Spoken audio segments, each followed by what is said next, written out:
friends. I got family.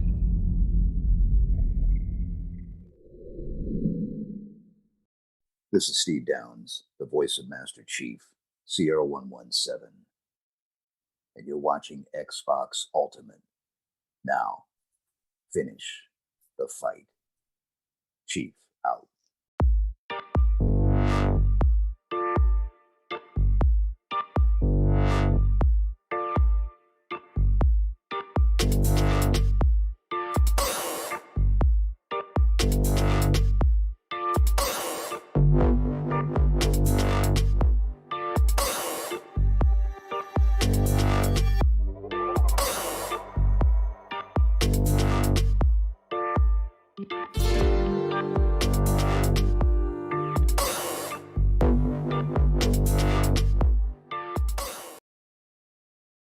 Oh, cool. Good. Okay. What's up, everybody? We are live. How's it going? This is Xbox Ultimate episode number 49. Yes, episode 49. We are super happy to bring you another show this week, and we have 6 of the 7 here. Lady son's birthday today, so happy birthday to her 12-year-old son. So she is hanging out with the fam. There was like some interesting things that just kind of like came to light right before that I found out about right before we started the show. So the topics may shift a little bit, and we're gonna have some fun with that. But hey, also guys, we have topics? I tried to do topics today because it's been such a light news week in gaming last couple of weeks. You know, we got a very special guest here today. Known him for a while now, actually, kind of around the time I started my YouTube channel. Right after that, I met this gentleman, and he was cool then. Has always been supportive of the channel, and he also since then has started creating his own content as well. Has a YouTube channel and everything, so it's been absolutely amazing to see that. And I'm a little jealous of his setup, to be honest with you. So I would like everybody to welcome maybe the #1 Guardian out there, the number 1 Destiny player in the world. I don't know, is he that? Everybody welcome BACfromthedead, aka Bacon. What's up, dude? Not much. Thanks for the invite. Super happy to have you on. A kind of long time coming. So I'm glad that you're here to hang out and shoot the shit a little bit and talk some games, dude. We also have 6 of the 7, like I said here. So as always, I'll start with first in my heart, love your wife, Kaitlin. Hey, baby, how's it going? It's going good. Oh, cool. Yeah. Right. Is this short intro night or what? It is. I guess so. Like, if somebody give me something. Hey, Lupa. What's up, guys? Oh, there we go. Girl. The extraordinary AssassinLupa is also here as always. How's it going, Lupa? Oh, it's going awesomeness. Awesomeness everywhere because it's Friday. It's Xbox Ultimate Podcast. Let's go, baby. See, that was better. That was better. That's that energy. Yeah, let's go. Hey, I actually have something else to say. Do you, babe? Okay. Yeah. So guys, if you look at the stream, if you notice Master Chief, 3-Bit put a little bit of life into him. Yeah, he's alive. Yeah, he's alive. Oh yeah, I can see it. He is breathing. He's breathing. His hand is moving. So thank you, 3-Bit. That looks like Assassin's Creed animation. I wonder where that came from. Yeah, 3-Bit like just voluntarily made us a moving chief. It was freaking awesome. So I will second that. Thank you, 3-Bit. That was awesome. Pretty fun. It looks good there. It looks good hanging out next to the squares. Yeah, I like it. And speaking of 3-Bit, oh yeah, go ahead, Psycho. What? Oh no, I'm sorry. I was gonna say I heard MCC was trash. So what? Just I heard that too. Speaking of 3-Bit, Wrong, Psycho, wrong. did you besides animating Master Chief, you've been having some fun animating some other characters recently. How's it going, 3-bit? It's going good. You want to tell us who those characters are? I don't, but Okay. things are. It's okay. Looking pretty You can good. do it. I mean, I'm working at Ubisoft right now, so people could put 2 and 2 together. But hello, everyone. It's Friday. It's good to see everybody in the chat. CMBR, I see you. That's Lil Ray Ray. Come on now. Lil Ray. Oh, sorry. Lil Ray. Little Ray Ray. Yeah, I heard that somehow that got over to Iron Lord's podcast. The Lil Did Ray it Ray really? name. Yeah. I would like to know Ray the Ray. story of that, Lil Ray Ray, if you want to mention exactly how that came about, because that is intriguing to me. Yeah.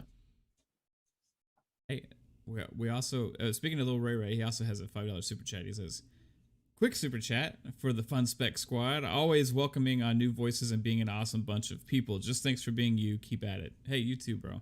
100%. Thank you, Lil Ray Ray. Thank you, Lil Ray Ray. Oh, awesome little Ray Ray. And we also have the mellow fellow from outer space, the one, the only Psychonauts. What's up, dude? What's up, man?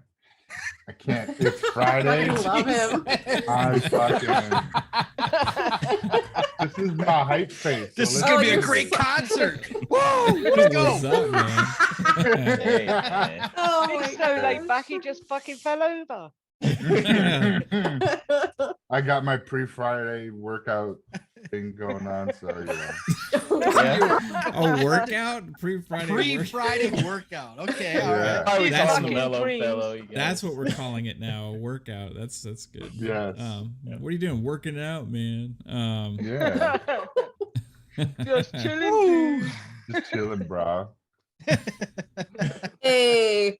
And the encyclopedia of gaming that dates back to the very first game ever made, the one and only Pong Soul. How's it going, bro? How you doing?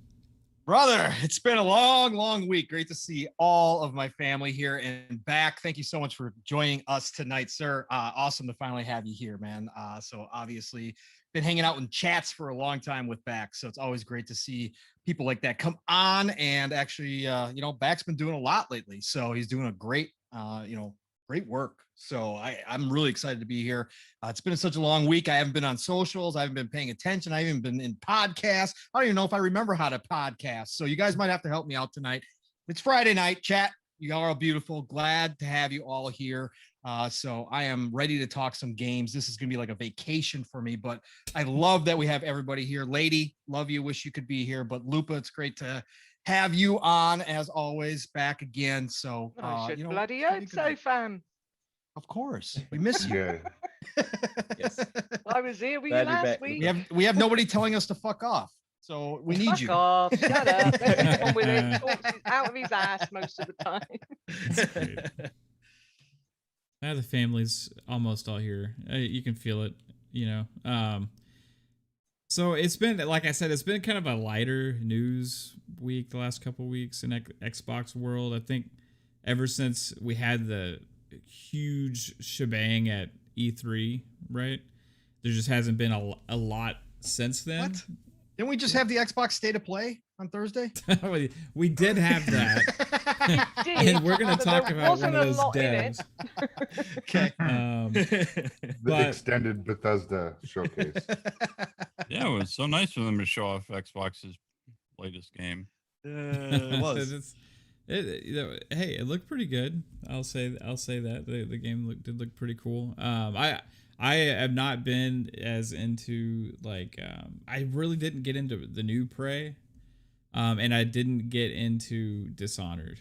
So for me, it looks Sounds like a you problem. It is a me problem. I'm not I understand those are great games, right? And I can see them, and I understand that they're great games. And I understand a lot of people love them and stuff. Just for some reason, I couldn't get into it, right? So I'm gonna try Deathloop because it looks awesome, and I'm hoping I can get into it. Chat, I hope you're all noticing this. He goes out and gets a Switch again, and all of a sudden now he's hating Xbox again. See, this is how this works. This is how this works. Okay? He's a traitor. Traitor. Nintendo flip-flopping Ultimate whore. coming out next week. We're gonna talk Mario Golf. We're gonna talk Mario Party, and that's all they got. So no, I'm just kidding. All right, yeah. It's been lighter news, but right before we were about to go live, 3-Bit actually put this in the DMs, and so I went back and listened. And on Xbox 2 podcast today, Jez said something a little bit interesting. So shout out to Xbox 2, and good to have Rand back on the mic as well. So glad that he is feeling better finally. And what basically had happened was Jez wasn't going and saying that like Xbox is going to buy NetherRealm or anything like that, but he did say that he had like a document that said that the new group, WB Discovery Group or whatever, is looking to potentially move NetherRealm, right? So, or they may want to. So with that being said, as I was thinking about it, like maybe we should make a plea to Xbox to do this, to do this thing, but just imagine, right? Like that, like Google buys NetherRealm or Amazon, right? That would be tragic. That would suck for me anyway. I mean, for some people they wouldn't care, but like, are you a Mortal Kombat fan? Back? Do you play any fighting games? Yeah, ironically, that's how we met. Playing Oh, Mortal you're right. Kombat in You're right. It is. in Soul Calgary, Crispy Oh my Bomb. gosh. Yeah, that's true. That's back with like, was that with Crispy Bomb? I think. Yeah, yeah, that's right. Yeah, I mean, would you like? How would it, so if NetherRealm's being moved, right? Where do you think the best place for them would be? I mean, it really just depends. It's easy to say Xbox. I mean, it'd almost be nice to see them independent, really, because then you could still put it on every platform. Except they wouldn't. You know, if they still had, because the IP would come with the studio, right? So if they could buy themselves out and be independent, it'd be interesting to see how that would play out. Yeah, Mortal Kombat is one of those franchises that the IP has changed with different developers over the years, or at least with Midway closing and that whole shabacle before it eventually became NetherRealm Studios. I guess the more simple option is like, yes, Xbox, because they have the funding for these studios. I am wondering like what it would look like if a Google or Amazon did buy them. If I'd hope not. I think Xbox would kill it for sure. But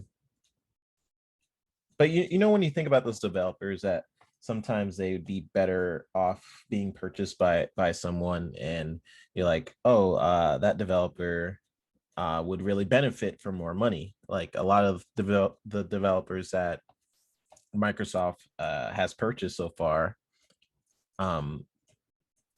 does benefit from money, especially the people who made that one game, We Happy Few, right? I feel like that's a talented team, but they just lacked budget for the most part.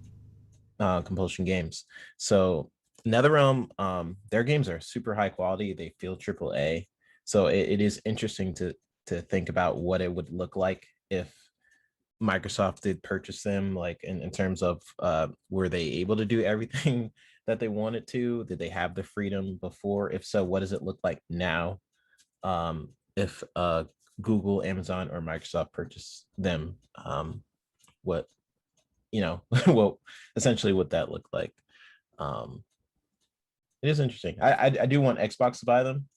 I mean, we're on the show above us. It says Xbox Ultimate, right? A lot of us love Xbox, right?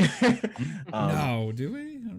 Like what? I think but, Matt's moving more towards the Switch now. He's more yeah, Switch Nintendo-based. Ultimate is essentially. No, I do think like Xbox it would be a good purchase, but I am wondering if Amazon did buy NetherRealm, maybe it'd be let's just talk hypothetically. What if they just buy them and then lease out the IP and just still put it on other platforms, but then they still maintain the IP? I don't know. Because Luna, just having a Mortal Kombat on a Luna would be tragic. Or Mortal Kombat exclusive for Stadia, that would suck. That would just suck. So if those other companies did buy them, because remember Xbox's biggest competitors are what? Google, Amazon. If they did swoop in and buy NetherRealm, then I would hope that it is Xbox. But if it's not, I would hope those companies do lease out the IP to like an Xbox or Sony still. So I would never want to see Mortal Kombat on Stadia or Luna. I do not want to see that. No, at least with Xbox, you got it on Xbox ecosystem and PC, and then any handheld device. So at least it reaches. It's almost like it's going everywhere. You just have to have Xbox Game Pass to do it. But that's why everyone goes and says Xbox, pick them up, because they know that they're not going to keep them to a singular device like a PlayStation or a Luna or Stadia. So yeah. So do you guys think if Amazon did buy Mortal Kombat, they'll keep it right on Luna? Do you think they would just keep it on Luna? Yeah. You think so? Yeah, they need Because they need to grow platforms. their platform. So That would suck. That's what I'm saying. Don't let them get it. Yeah, that's Don't why. let I. Tencent get it. Oh yeah, Tencent. So fuck Tencent. Like, there's other possibilities. Let's say EA. Let's say Take-Two. You got lots of possibilities out there of things that could happen, and not necessarily all of them would be bad, right? Like if some of these studios, they keep them multi-platform, or some of the publishers that could acquire them just keep it multi-platform, and it could be a great studio for them. But for me personally, I just think like with Ed Boon and the IPs that Xbox does own that they aren't doing anything with, it would be a good fit. Because you could bring in NetherRealm, and then you have Killer Instinct, you have potentially Mortal Kombat at that point, if what Jez was saying was true, and like maybe they're not as high on Mortal Kombat after the how the movie was doing and stuff, it's possible there. Let's get to a couple super chats here real quick, guys. We got $5 super chat from Johnny No Life. What's up, dude? He's going to be on an upcoming episode of one of our podcasts soon, so shout out to Johnny. He says, if Amazon bought NetherRealm, or he says NeverRealm, but NetherRealm, they'd never release another game. If Google bought them, they'd cannibalize the studio and never release another game. Yeah. I don't know. Like, NetherRealm is, if they change, I don't think it would change the production ability of NetherRealm, right? Just because they got acquired, but it depends on how much support they would have from the studios as well. Oh, if Google bought them? No, it definitely changed. You think so? I 100% believe that. Yeah, right? They would. I guess they wouldn't leave them alone like Xbox is doing right now, right? No way. We got gotta add microtransactions. Yeah. Same with EA. I mean, look what they did to Command and Conquer. Just log in with your Gmail to select your fighter. We got a $5 super chat from Chris Jones. Thank you, sir. And he says, Forza 94, Starfield 91, Euden Chronicles 100 Heroes 88, Halo 87. My Metacritic guesses. Bookmark this. Love you all. Have an excellent show. You amazing people. Dude, you're amazing as well. And then a $5 super chat from Rain of the Third Eye. He says, a moment of silence, please. ... R.I.P. Assassin's Creed. Wrong. That's That's hitting a nerve with maybe more than one person on this show right now. Yeah, I think that hey, this is a plea for me too, Xbox. Just because I want NetherRealm fighting games to be on Game Pass. So hey, if they're available, as I heard, I think I heard Jez say this, or maybe it was Rand during their show, like just to keep somebody else from getting it and keeping it from you, Xbox get NetherRealm. They missed the opportunity with Insomniac. You know, that was a missed opportunity there, for sure. So I'm sure Phil is like waking up in the middle of the night thinking about that and trying to prevent that from happening again. But Oof, he's having nightmares. Says he regrets some things like that, right? Yeah, he did say he regretted it. But what do you say? It's all wasted breath. It's a done deal, you guys. Okay. If NetherRealm is up, it's Xbox. Pure and simple. Okay. Matt Booty knows everybody over there. He was the CEO of Midway when they, again, it's the perfect match, right? As we've all been talking about, as we've all discussed for months when these rumors first started, it's everything that Xbox is looking for. And this includes TT Games as well. Okay. Phil just reiterated again that they need more family friendly games. Okay. TT Games is perfect for that. They know how to build them. It's great. That's a perfect match. Matt Booty knows all those teams over there. He's worked with all those guys for a long time. Ed Boon absolutely 100% has come out and said previously that he would drop Mortal Kombat to make a new Killer Instinct. Okay, this is like the match made in heaven. That's why we heard that they were in talks with WB, when they first were up for sale to, grab the studios. There is no foreseeable reason that if it's true and these are back on the table again, even if it's these two, and I think that there probably is more to this than just that. I know I didn't catch the Xbox 2, but I caught some highlights and I did hear Jez talk about that. He's got paperwork indicating this to be the case. I think that deal that Microsoft just did with AT&T, to enable their servers, for, their products as well. I think that's a part of a relationship building process that they're doing.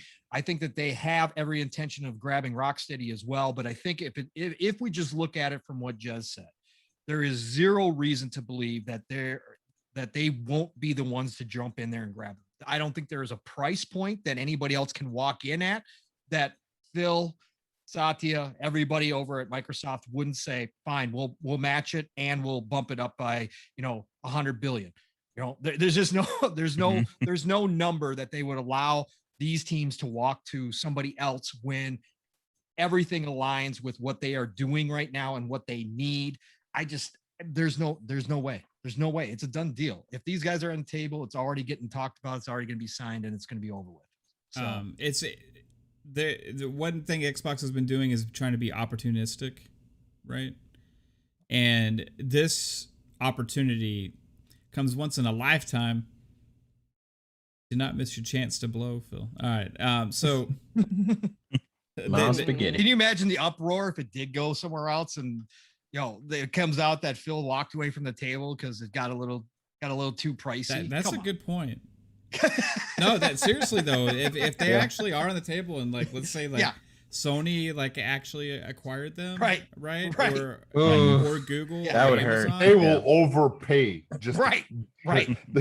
We'll give you $6 billion. It would be awful. Yeah. Well, I was just speaking hypothetically going on behind the scenes. So there definitely is, but my whole thing is I was very much speaking hypothetically, what if Amazon and Google, Xbox clearly is the number one on the list for a multitude of reasons, of not only the deep pockets that Phil has, but also just the vision for Xbox right now is amazing. I'm loving where the company is going and how it's being inclusive with different platforms and all that. With Xbox, and their the cloud and PC also, and just their whole vision as a company is very forward thinking. And I would think it would almost be a disservice to put it on Amazon or a Google at this point, especially with where their target audience is actually reaching like so many people, for sure. So yeah, I want to be clear too, yeah. 3-bit. Like I'm not trying to say like those are the only two options, right? Like the only reason I was focusing on Amazon and Google was because those are two of the main ones that could compete financially in a bidding war with Xbox. Yeah. Right. There are others, you know, And that 10 like Tencent, and Oh, yeah.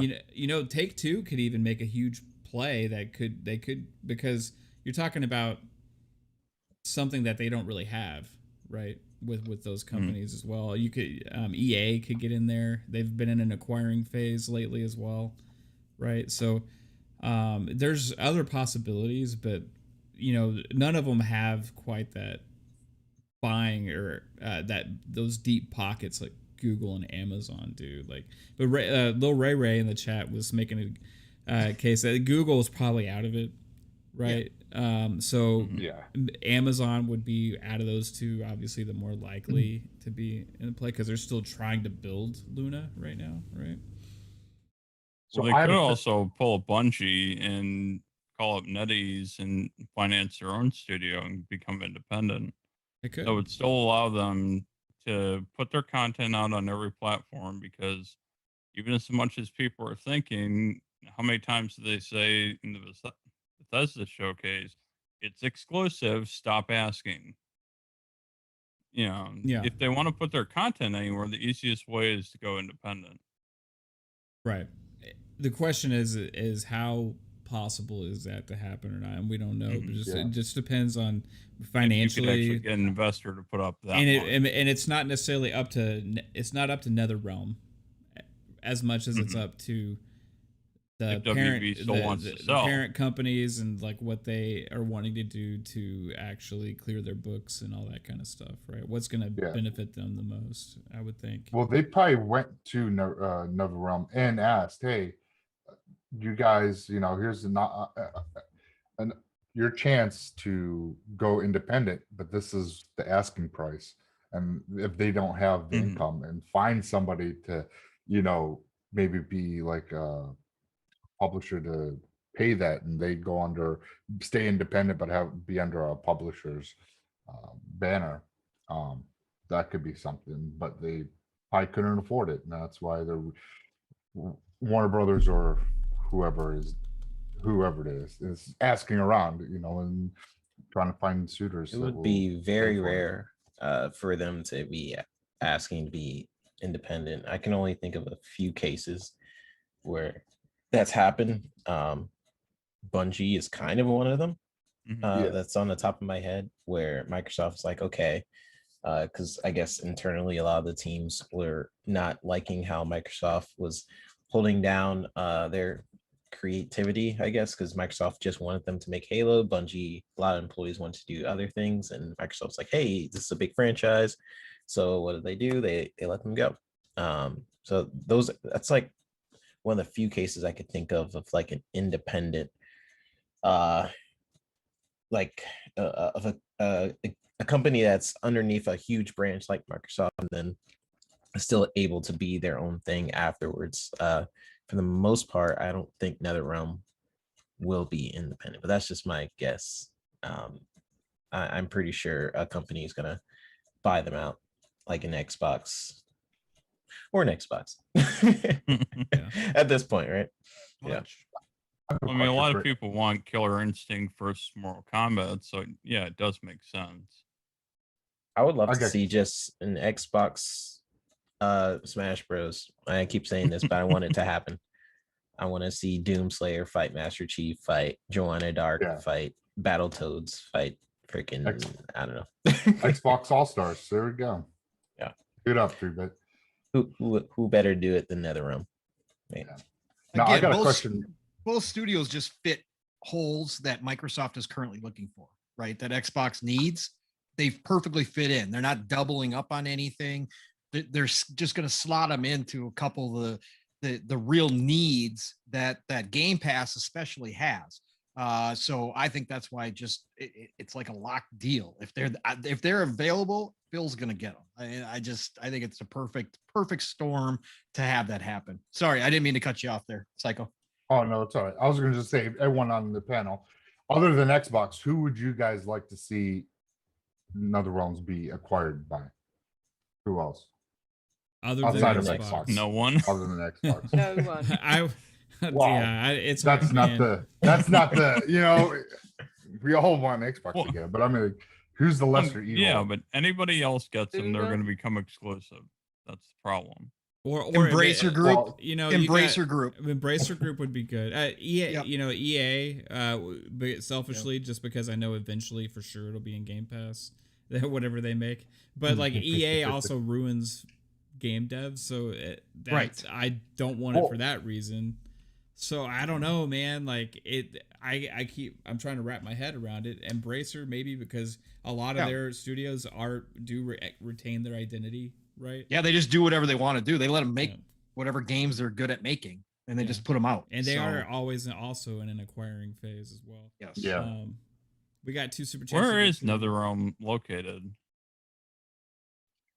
They are Montreal. Because Are they Canada? I I thought they thought they were took US. over Midway. I thought they were US. Too. Midway. I thought they were like I in thought they were Minnesota. Cali. We're all like saying I different. thought they were places like on somewhere in the Christmas. Midwest or something crazy. Chicago, Illinois. Yeah, Chicago. I don't Chicago. care. Hey, The heck is Yeah, in that, it Chicago? was Midway, Chicago. That's who they took over. That's what they took over.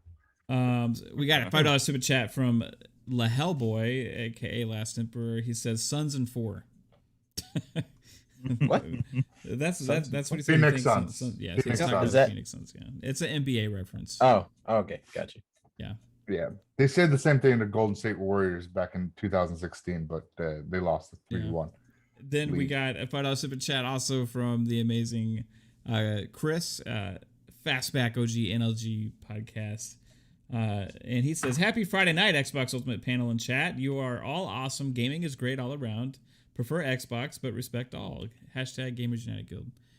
Heck yeah, dude. There's nothing wrong with respecting the other platforms and then also critiquing all platforms, including Xbox, which we may do a little bit later in the show.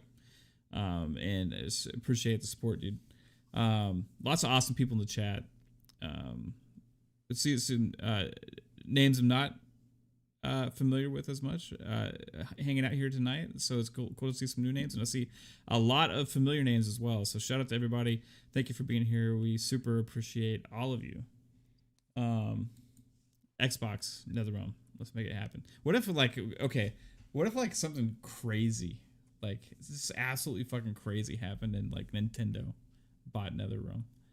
Like it's just like that would be a weird world to live in, right? That's not No.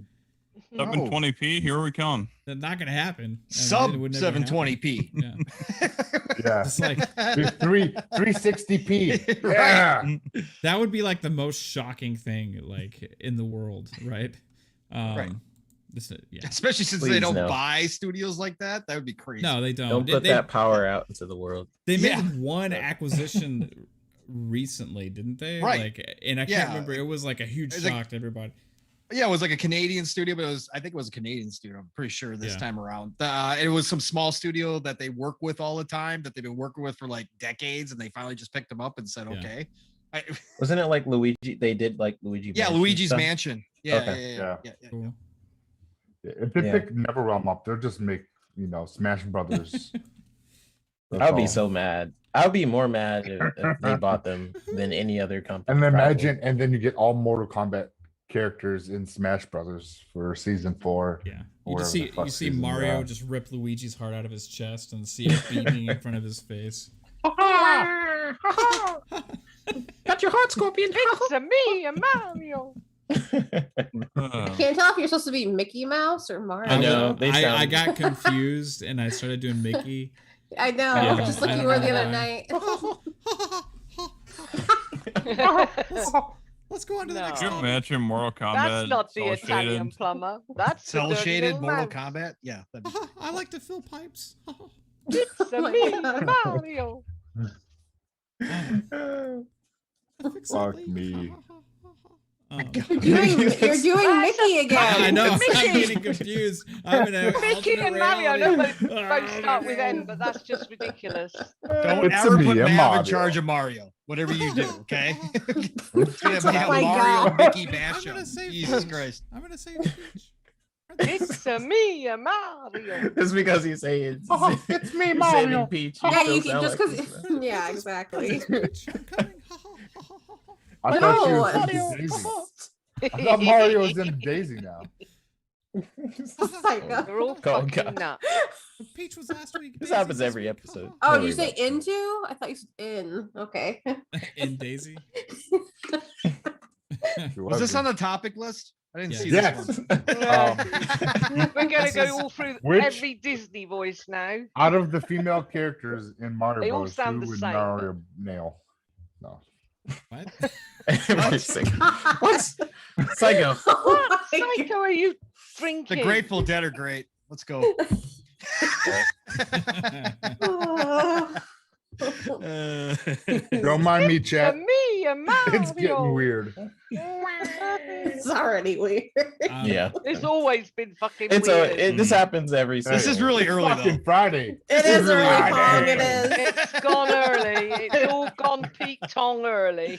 We usually get through it like 2-3 topics before this really starts going off the rails. So Yeah. Imagine if we had Lady here tonight. Holy shit. Miss you, lady. I know. Fuck. Lady, save us.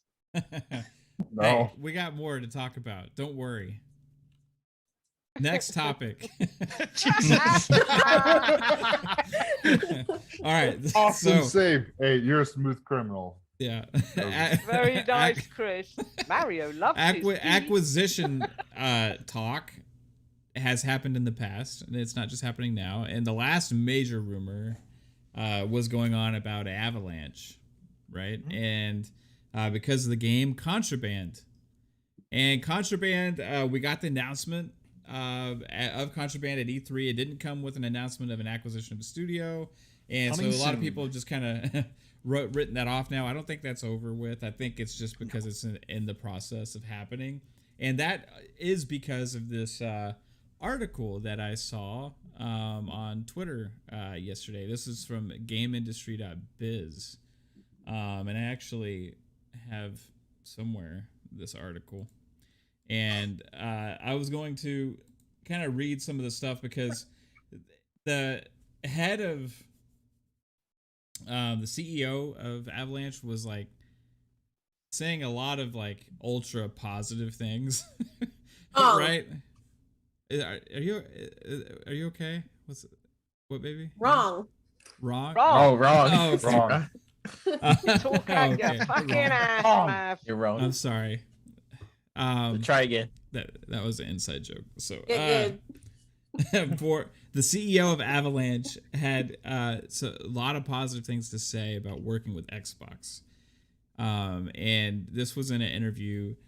So he's basically wanted to say, I'm reading quotations about how they were talking about his thoughts with working with Xbox and bringing this game to Game Pass and stuff. And he's like, we've had a great relationship with Microsoft, and working with the first party has been intriguing as well. Seeing what that actually means in terms of support and getting closer to the hardware. It's an interesting like quote, right? Like this if you- whole article sounds like somebody who just is getting cut a big check, right? right, okay. This whole article. It's like and just- propaganda. and he's like, you see it right there. He's like saying, we've had a great relationship, and working with a first party has been intriguing as well. Seeing what that actually means in terms of support and getting closer to the hardware. Right. Okay. And I mean, just that quote kind of like was like, that's interesting that he's saying these things. Read in this that first way. party part again. The first party, yeah, we've had a great relationship with Microsoft, and working with a first party has been intriguing as well. Oh, interesting. Interesting. Oh, wow. Wow. Seeing what that actually means in terms of support and getting closer to the hardware. Can you define the word first party, Pong, for $5? Define the word first party. It's two words. First of all. okay. Sorry. Sorry, I'm rubbing off on him. I apologize. Stop rubbing off, Psycho. Oh gosh. I just think it's interesting that he used it in that way, like a role reversal. Yeah. Hold on. Completely wrong way to do it. Yeah. Are we Yeah, still live? interesting. Yes, we are. I think so. We shouldn't be. So Inside joke. Let's see, shush. Get me going. first party means closer than second party. It Oh, does. okay. It It does. means Really? it's Companions developed by that studio, By the company, yeah. It means and they that don't basically- outsource it. Right. 100%. Yeah. Kate So- gets the $5. Like Then- third parties. then Yeah, money. Then he goes on to say, "We've had." Oh, that's the same thing that he just said. Okay, Mike. Wait, hold on. It's a new type of partnership for us. Mm-hmm. It's a new type of partnership for us. Is that how he's talking? New That's type interesting. partnership. And I'm not gonna try and say his name. His name is Pim Hovelfuff. I don't know how to say it. Close. I'm apologizing. Do that in your Mario voice.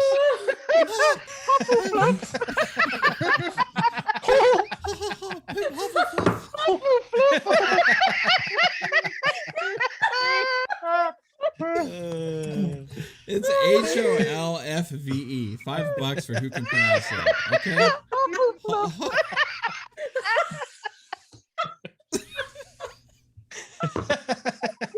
Lupa's done. Lupa's done. He's falling off the washer. Bye, guys. See you next week. Great episode, everybody. We will see you His name- next Friday. His name is Pim Hovelfuff. Fuck, shut up, man. It's not Tim. It's Pim. Pim Pim Hovelfuff. This is a rich man. I can't see shit now. So how am I gonna read this?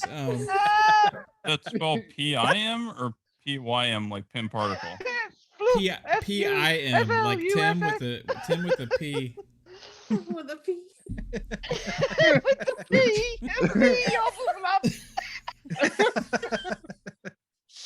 Oh, yeah. good Oh lord. gosh. Okay, so It's okay, Rain. Lupa. Oh, man. Oh, Have you been into Psychonauts' cabinet? no, not lately. Yeah. He's got He her said that locked in later. there. She lives there. I was just gonna say that. Washing Said that and dryer's lately. going strong, thanks. God. Awful fluff. Hovelfee. I don't know how to say it. It's HOLFVE. Hufflepuff? Holf. Thanks, Boogie. Uh, You're awesome. Oh, Thank you. Boogie, You're the awesome Boogie. With a Boogie, $20 Thank you. holy crap super chat. Jesus Amazing Christ, dude. Boogie. Just says, just because you guys are awesome, dude, you're awesome as well.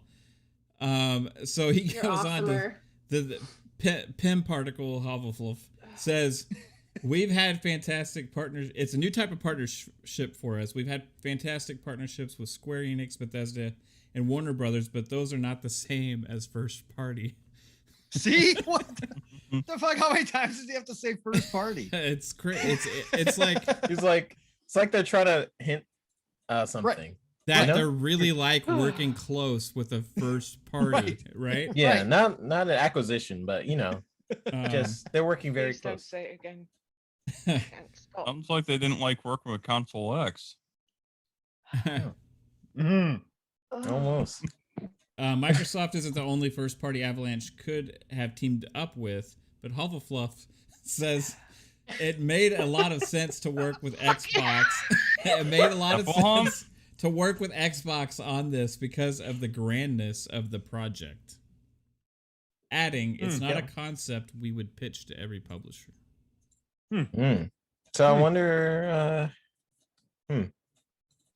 because I know they did say somewhere in the article they said something about like we didn't anticipate something about Game Pass. Does it say something Right. like that? Yeah. Because There was another article about that. How much Yeah. a Game Pass has meant and what it can mean to a game like this. Yeah. To have a instant kind of player base available. They talked about that. I do remember that part too. So I'm wondering to what extent, like, because when you think about Game Pass, you think about the good things about it. It gives chance to games that normally some people maybe wouldn't download, like the show. I wouldn't have bought this show. I still didn't buy the show, but still, like it. I got to try it. I didn't buy it or anything, but in Game Pass, I got to try a game like that. Or Outer Wilds is another game I got to try in Game Pass. I normally wouldn't have bought that game. So Game Pass does definitely give a light to certain games that normally people wouldn't buy, or maybe they'll wait for that price drop. So I wonder what they mean specifically for the vision of this game. Why Game Pass could be the reason why they wanted to go for Xbox. Maybe it's like a very co-op-y live service game or somewhat. I think in a couple episodes ago we did explain like what this game is and some of the details of this game, if anyone can remember and could remind me. It's what the details of the game. Yeah, it's kind of like a heist driving around as a game. Exactly. Is that like 4-player or? Yeah, it's gonna be multiplayer co-op. Okay. So, and you're gonna be competing against rival AI. They didn't talk about whether or not it was gonna be like you could have like another team of players against you, like Hood, or something like that. But you're gonna be planning out heists and then doing the heist. But most of it was gonna be based around the driving, because obviously they're very good at their driving aspects, Mad Max being one of them. And so a lot of it's going to be the vehicles are going to be the key part. It's not going to be a whole lot of walking, running, shooting, that kind of stuff. It's going to be vehicle stuff. So, okay. Yeah. Okay, that's pretty cool. Something like the game Driver. Maybe. On a whole nother level. Yeah. Combination between Driver and Payday. Maybe. Yep. Or Smuggler's Run. Does anybody remember that game? Of course. Smuggler's Run. That was a good one. They have compared a little bit with some of the mechanics to Sea of Thieves as well. And I don't know if there would be the potential for, like, okay, let's say you're all on a server and you have an objective, and then another crew can come in and take your stuff away that you've earned, right? So that would be the cool part. That would be interesting. So I think they have a concept that they really believed in, and kind of thought Game Pass would be an excellent fit for the player base. But I still think there's more based on how they're talking about working with first party, getting closer to the hardware, all of those kind of things, right? He does go on to say, as you guys said, our main key objective is growing our user base. Even if it's not ours directly, in this case, it's going to be Xbox's, he explains. But we know that if we grow the user base, we know the money and revenue will come. This is crazy because we keep saying this all the time. And it's like, hey, they get it, And so I like seeing that, right? We know if we grow the user base, we know that the money and revenue will come. The main motivator for us as a company is not cash, it's entertainment. We're entertaining vast numbers of people. That's interesting. There's some other companies we may be talking about soon that may not have that same philosophy, but we'll see. I'm wondering, like, if this is they keep saying first party, right? So I'm wondering if it's something where it's sort of like a Halo sort of Bungie situation where they can sort of be independent but still have a IP that is Microsoft's, like, going forward. Like, this is Microsoft's IP, but they could still be independent, or first party meaning Microsoft just bought Avalanche. Oh, you're seeing Microsoft like funding the entire IP and owning the IP rights and just having Avalanche make it. That's certainly a possibility. I just think it's I think they're on their way to I think they're on their way to acquisition. I think this is all just speak up until that point, because they really can't say anything right now. Say anything. So, they can't even allude to it. So right. But if they're, by the way that he's talking, it's almost like as if he was talking as a spokesperson from Xbox without ever directly saying that. Right. Exactly. If you Yeah. were to tease anything, this is, and if you were to say like how am I going to be partnered with the Xbox, this is a pretty decent way to do it. Like, our game is a first party game, you know, he said that several times, it seems. Or maybe yeah, I think that would be a good purchase for Microsoft also, like Avalanche. That would be a pretty good buy. Yep. I'm just wondering, how many studios does Microsoft need by this point? They have so many studios. I'm just like Pong's thinking about number's it. 30. I agree with 30 plus 30 plus with 50 plus teams is what I've said Okay. from the beginning. And I think that happens by the end of 2022. So I think that's where they want to be to insulate themselves, to have everything that they need for Game Pass down the future. And no matter what happens in the industry, they will control their own destiny, right? No matter what. Like, if every third-party developer decided not to put on Microsoft, they would still have enough teams to put out content, right? So I think that's what they're looking at right now. And so I think 30 plus developers, 50 plus teams is their internal number. I got to believe it's right around there. So Yeah, that's a good guess, man. Yeah. That's actually 30 teams would be pretty good. And if they did, let's say they did buy Avalanche, and they bought NetherRealm, and also Telltale. Is that the name? Telltale. Yeah. Yep. that'd How be many 20 studios is that? That's 5. 26. That's Well, 5 I'll studios. tell- Avalanche is 3. Oh, okay, Mhm. yeah. Because they have Avalanche- because yeah, yeah. Avalanche has 3 studios within. Yep. Telltale Avalanche, has right? like You're right. 5 or 6. They do? Mhm. I didn't Yeah, know that. there's more than just one Telltale. Yeah, when we were looking at Okay. Warner Brothers Interesting. I did not know that. studios, because I was looking at Monolith and all them Telltales, I think Mhm. believe had 5 or 6 studios were under the Telltale So banner. them Yeah, that's buying- probably how they've come out with so many Lego games, like Yes. one after another when they were doing that. Yeah, true. So them buying Telltale and Avalanche, could that reach the 30 just with those 2 companies? With Like, that, technically, I guess it would be above 30 if they. It'd if be they had above. multiple- I guess if you count all. Okay, so Telltale's 35.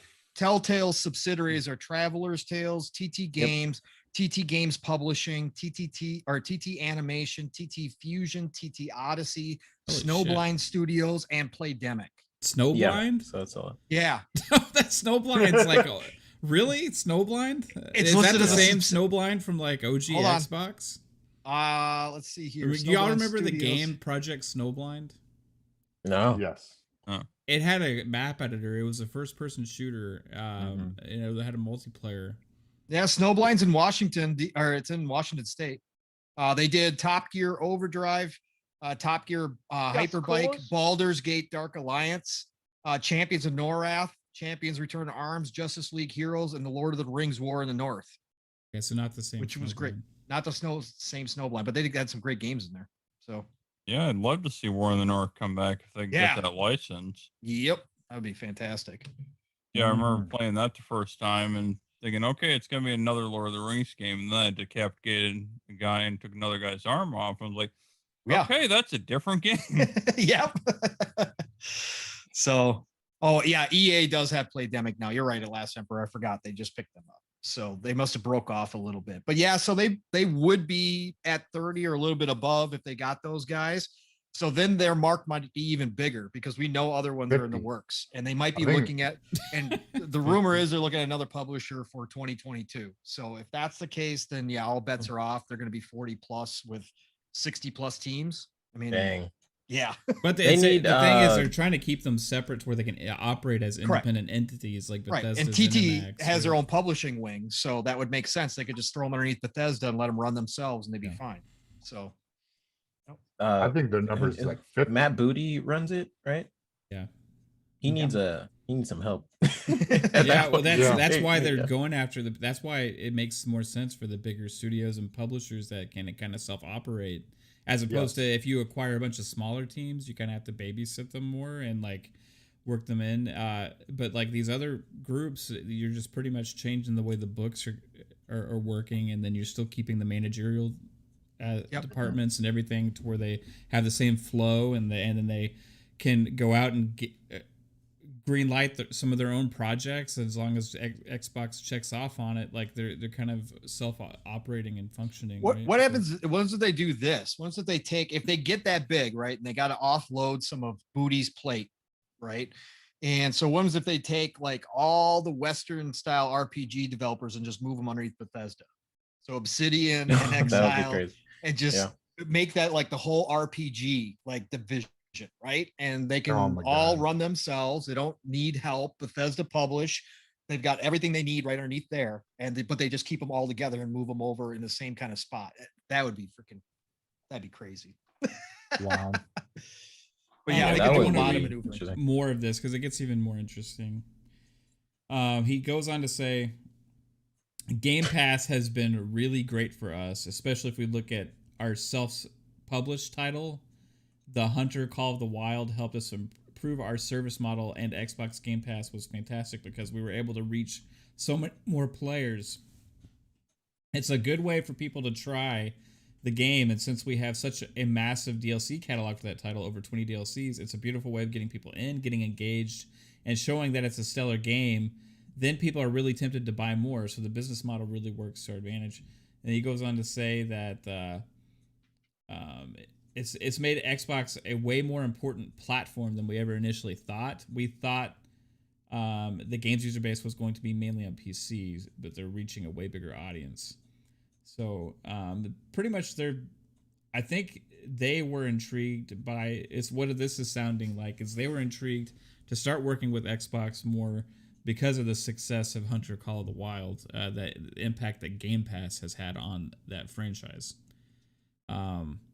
Which is another proof-telling thing about Game Pass and the way it can help these games and publishers and devs actually make money. So I think there's something here to this. I think it's probably something that's ongoing.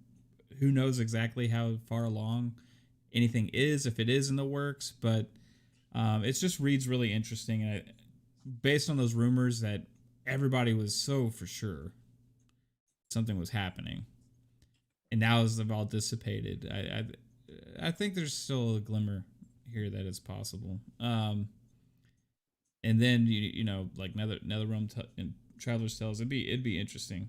Yeah, I recommend everybody go check out that article. It's on GameIndustry.biz. In fact, I will put the link in the chat right now. So put the link in the chat. It's a good read. You played Hunter Call of the Wild? I have not. Actually, I thought, didn't Crytek make that? I think I just saw Expansive Studios. Oh, isn't that the one that's like that multiplayer? Like, I don't know which one is that. You can play it multiplayer, but you can also play it solo.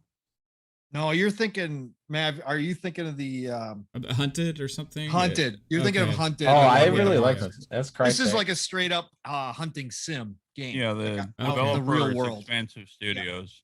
Yeah. Interesting. No, I have not tried that. It's actually a lot of fun. I was confused when I read that. I was like, "What's that?" Crytek. Yeah, Avalanche Studios was just the they were just the publishers for that. Cool. They needed like that game, that Hunted game is a side thing, but that game needs an update. Like a 60 frames 4K update for sure. Is it's that a beautiful game. Independent game made by Crytek, or is it published by somebody? Like is it self-published or? I mean, it's made by Crytek. I know it's made by Crytek. I'm just wondering if they have any funding for it. You know what I mean? Like to do any like work on the game. Oh, I'm not sure. I know Crytek. That's been their flaws before, is not having the budget to really like do everything they want to do, because they've always been reliant on publishers, and that game is always been kind of under the radar a little bit, so it doesn't seem like it has like a big presence, and that makes me also suspect. But it's a good game. Yeah. Well, it's a good game. I think it could use definitely that boost, if anything. There's certain games I really want Xbox to look at and either put on the Series X in general, or just update. That's Max Payne 3. Like, come on, that's one of those games that could really benefit from having some sort of FPS boost, or just be backwards compatible in general. It's not even backwards compatible. Just bring Max Payne back. Jesus. Yeah, come Another on, franchise. Rockstar. Yeah. I think that there's something going on with that game, Pong, like in terms of like the rights of it, because I know Yeah. like Rockstar, for the most part, like published that game, but I'm not sure that the game is sort of weird with like who developed it. After like Remedy. research that a little bit more. Remedy, right? Yeah. So in fact, Max Payne's likeness was modeled after I forget the guy's name, the head of Remedy. Like it would look like it's him. interesting. Yeah. They did that with the kind of the previous ones. They modeled it after that one guy who could make that face really well. Like I can't do it, but like the first few Max Paynes, they did model it after that one guy. I think he worked at the studio. It's Sam Lake. Is it Sam Lake? Yeah, Sam Lake. Yeah. That game should definitely be backwards compatible. Like, come on, that's just one of those games that needs to be backwards compatible. Speaking of Remedy, where's Crossfire X? It is like they're too busy. Bro. They're too busy making 10 other games right now. So that was the game. It's so weird because that game was supposed to be out last year, and we have not had one update over the development of that game. It's Remedy's problem. I love them. I think they make great games. I really like them as a studio, but they bite off more than they can chew, and we wind up in these situations where there's mysterious delays and things don't show up on time, and now all of a sudden they're talking about every other game except for Crossfire X. Yeah. So here we are, including Control 2. Right. That worries me a little bit because I'm wondering if this is just I don't know.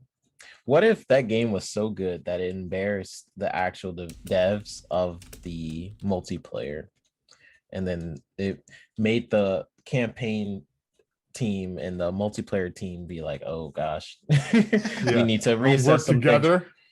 Yeah. Well, the multiplayer was rough. But the multiplayer is like huge over in Korea, right? I don't know why. That it's huge.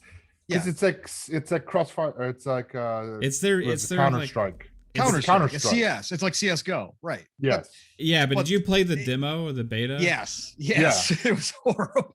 It was rough, man. It was horrible. If you don't like Counter-Strike, you're not gonna like that game. It's just what it is. Yeah, but I like it's not. I'm not talking about the model. Like I like Shadowrun, Counter-Strike. A lot of those games have that model. Rogue Company has that same thing, right?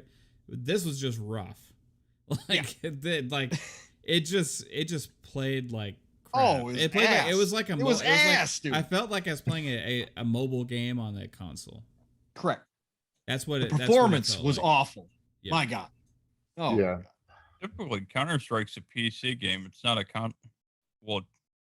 they've had Counter-Strike on console. They have had it on console, but it was bigger on PC. Oh yeah, such a weird thing in general too. Let's think about like someone coming in and let's just use an example. Let's say Quantum Break. Someone does Quantum Break and Remedy, right? They did the campaign. Let's say Bungie makes the multiplayer. That's just so weird, right? Well, yeah, because the shooting dynamics between those two, the mechanics would be completely different, right? Different, yeah. Like so, opposite ends.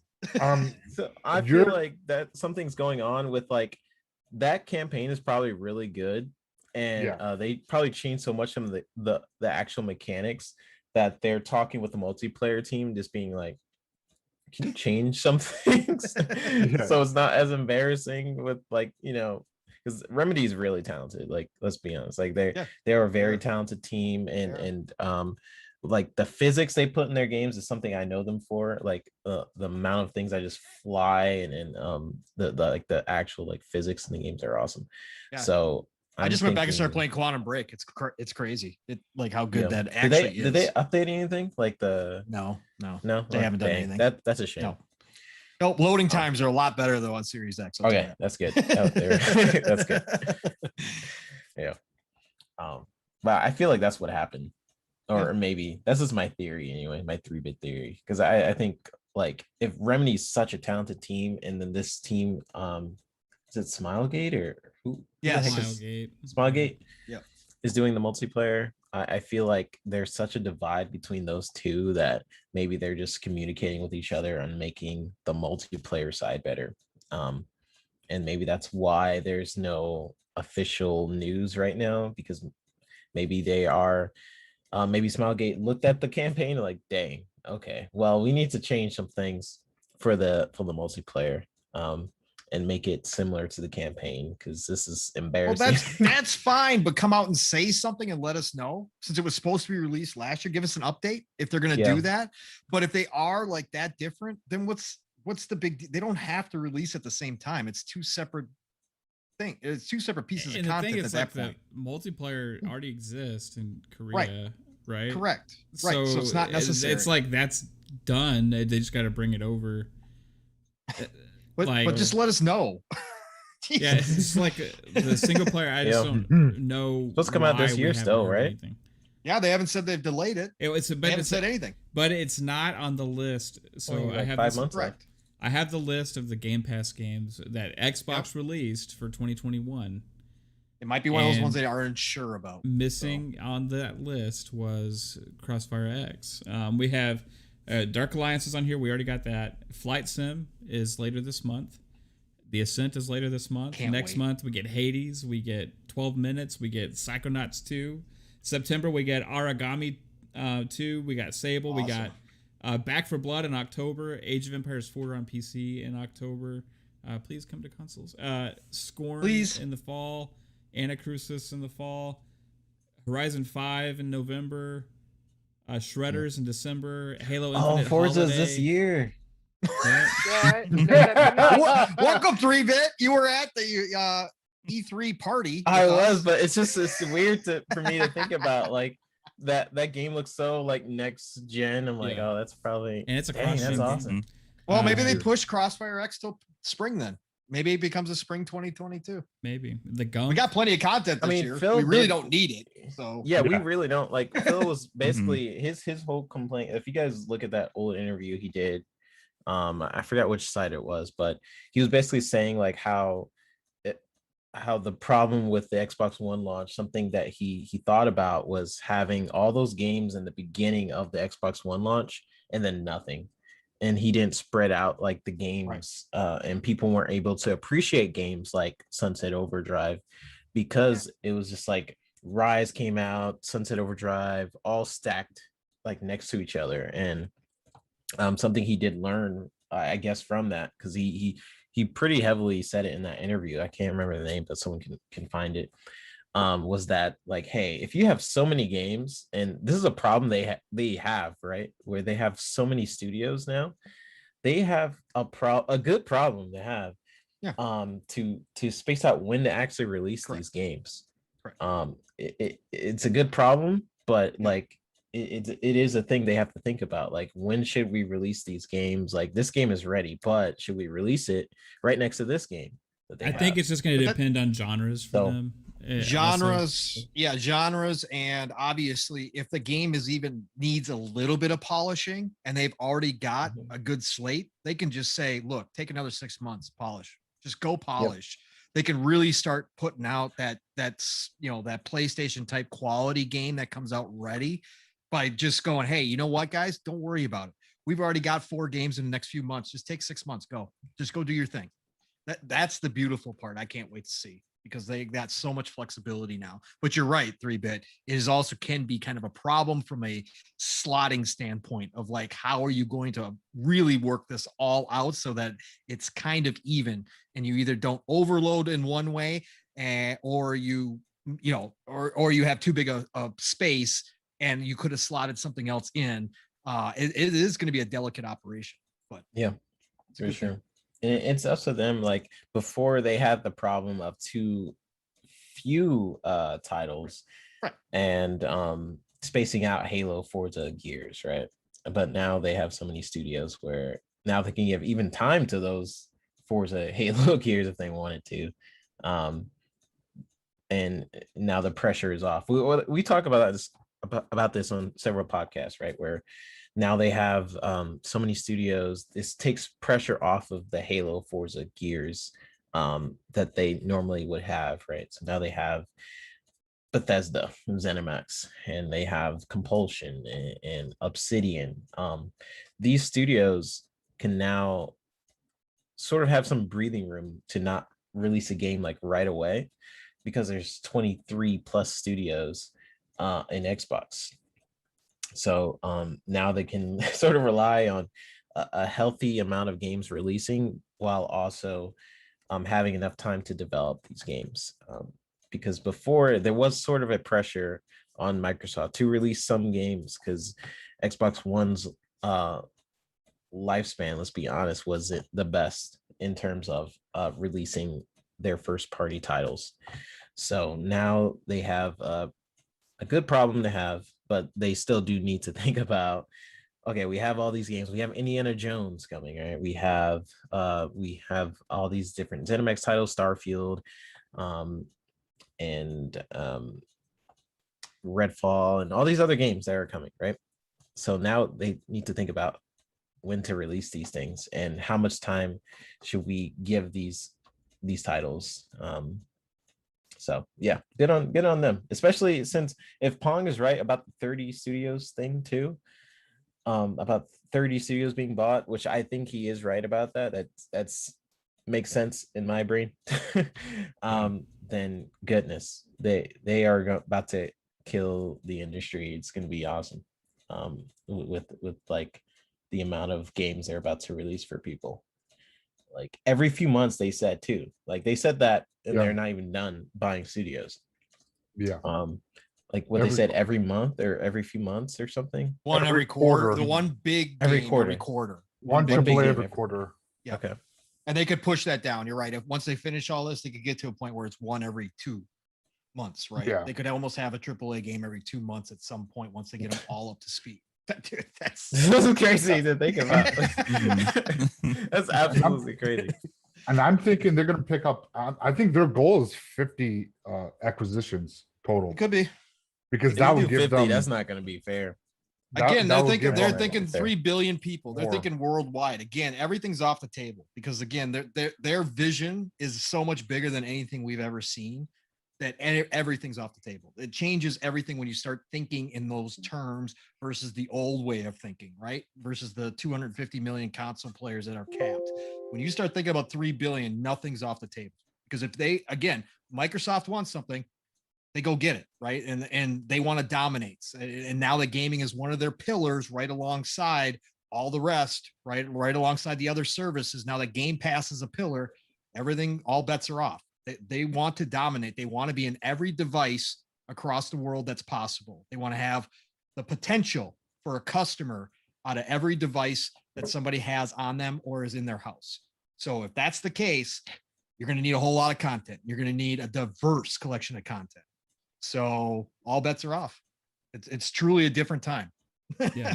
Who knows what the magic numbers are? And I don't even think they know, to be honest with you. They might not. They might not. They just know that it's growing, and as it keeps doing better, then they're able to keep acquiring more and keep that snowball going. It's like a snowball effect. And we know that they're not the only ones in this acquiring phase either. Like other publishers have been acquiring left and right lately as well, right? So Embracer Group, EA. Yeah, Embracer Group has over 50 already. Right.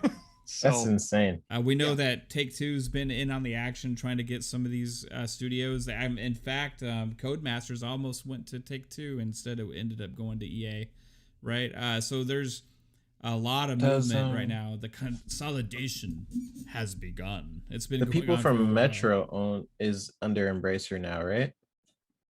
Which Am one? I right about that? The people who did Metro 4A games. I'm pretty sure Embracer bought them. I don't remember that, but you could be right. There's been so many acquisitions. Yeah. Could be correct.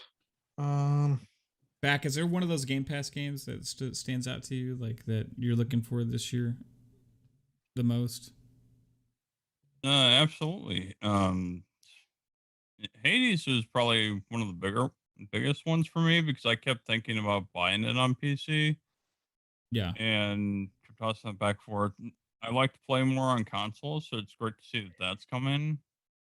Redfall is another one. That'll be a great co-op game that play with your friends. There's just so much content coming out. It's just crazy. It's more at this point. It's more about how to find the time to play.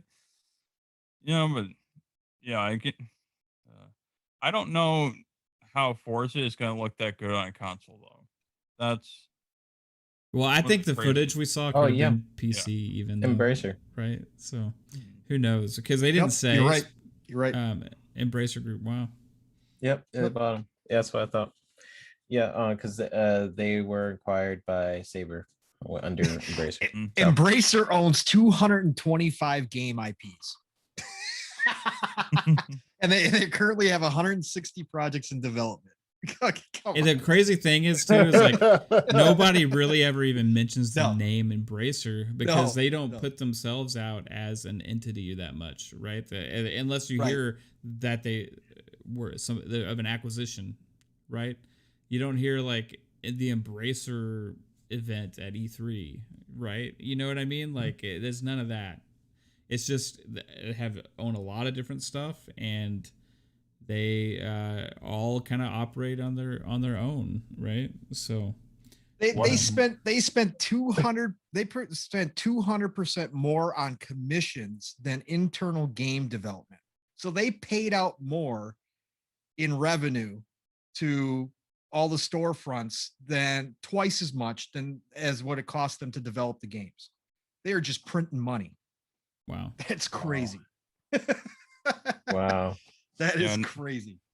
They remind me of like Tencent in terms of like a lot of the media, the main media like IGN and all these different companies are not paying attention to companies like Tencent enough or Embracer.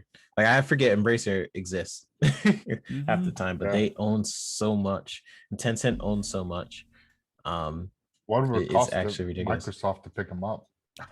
The difference with Tencent is Tencent owns like a portion of everything, right? Yes. Tencent has got its hands in everything. Yeah, whereas they're not the ones that actually as much making the complete control decisions as far as like, because they own a stake, not necessarily like the whole studio. I'm sure they do have some, but I mean they do have some, but like as far as some of the bigger ones, right?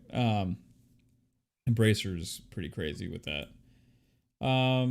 So another one to think of is Koch Media. Yeah. What is that? 1, 2. What was it? What it was 9. What are they called? Koch Media. Oh, okay. KOCH. Yeah. It's Deep Silver is one of the biggest ones that you probably know of. It's one of their divisions. They've done a lot of RPGs and stuff. Deep Silver. Well, they Dead Island. Yeah, yeah. Deep Silver's done everything. So, Koch Media, I think it's Koch. Why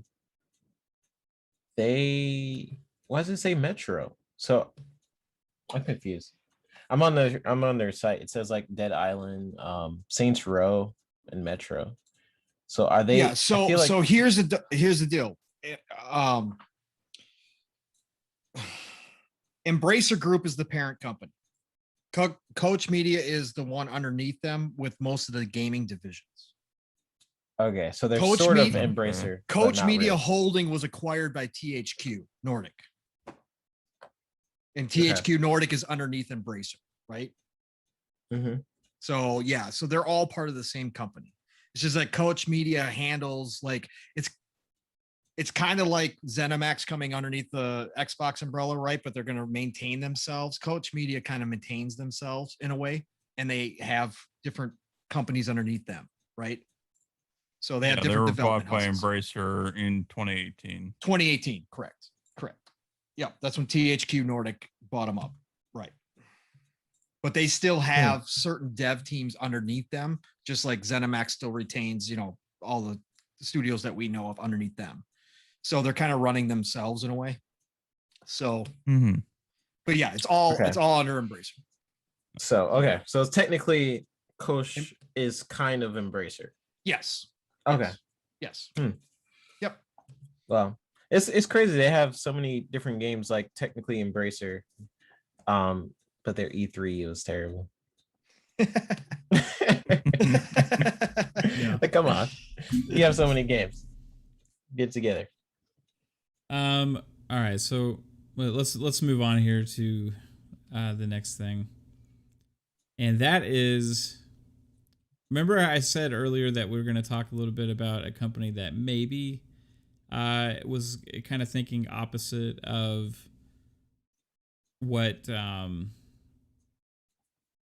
what company were we talking? Oh, Avalanche. How they said that entertainment leads all their decisions, not money. Well, I don't want to say this with 3-bit here.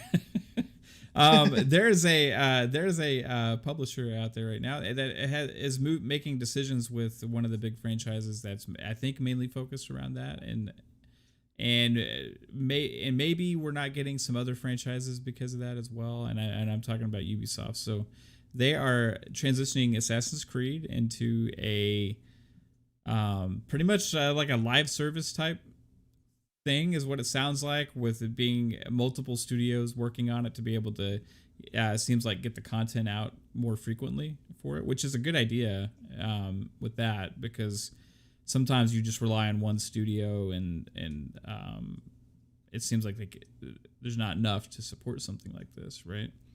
But I have faith and an open mind here because of the talent at Ubisoft. But it also does scare me a little bit how and it's not just them, it's other companies as well are making these transitions into changing some of the models to take away some of the experiences that we're used to getting, to where maybe we're not going to get as much stuff. We're only going to get fewer things, and all of them are going to be fitting into specific models that are just born from monetization, right? And that seems kind of like the shift with gaming that's been. And remember, Ubisoft had the report where they had their investor meeting or whatever, where they said they're going to this model for all their franchises. I mean, they pretty much just bluntly said that, right, in that investors call before. And so it seems like this is maybe one of the first forays into that with this with Assassin's Creed Infinity, which they have officially actually announced they are working on after it was leaked. So, hey, 3-bit, what are your thoughts on this? On your employer? I'm just kidding. I won't do that to you. Dude. I'm just kidding. I'm actually curious about Lupa's thoughts because she's out of everybody here, she has to be the biggest Assassin's Creed fan. And I think for you, this would be like the most impactful, right? Like seeing the franchise change. Now, I know that you have a open mind about this as well. So what are your thoughts about Assassin's Creed Infinity? Well, I'm a bit worried about Montreal and Quebec getting together because they've always fought each other over titles and combated each other with it. And I'm not sure they're too happy with joining forces to make this, but I do think it's a good thing. I think that it could be a very good thing to bring Assassin's Creed back into the 21st century, and it's going to be an awful lot of different, whereas normally Assassin's Creed will base itself on one era, one time in history in one country. Now they're going to be able to have multiple histories and multiple countries. So that could be a good thing. And it could be that it would bring Assassin's Creed to the forefront again, much like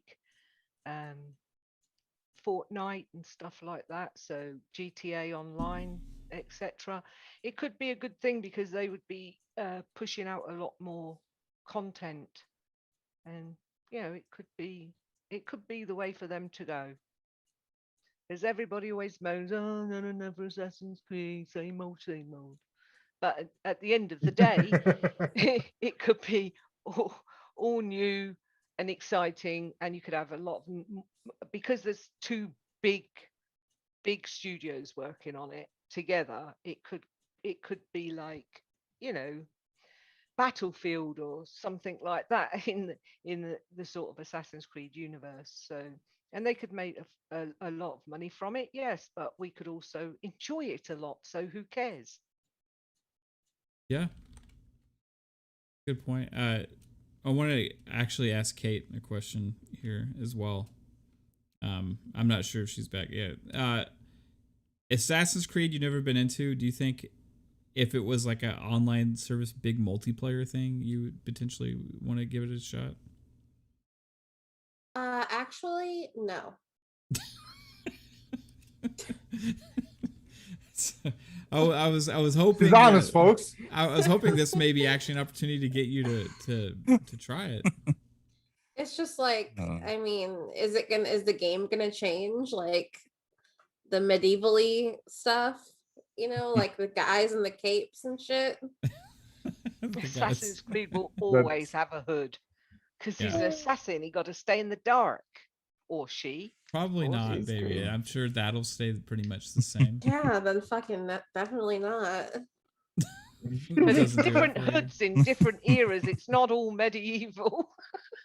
Well, are they gonna go to the hood? Then I'd be interested. So you want like a modern day? You want to go assassinate the hood? What? So you want you Watch to be like Dogs, GTA, Assassin's Creed? I guess. What is going on? Yeah, Kaitlin pulled up Assassin's and Creed on the block. Ready? Oh God! Assassin's Mute her. I mean, it's years out, don't forget. So it's a long way out, and it might not have multiplayer at all.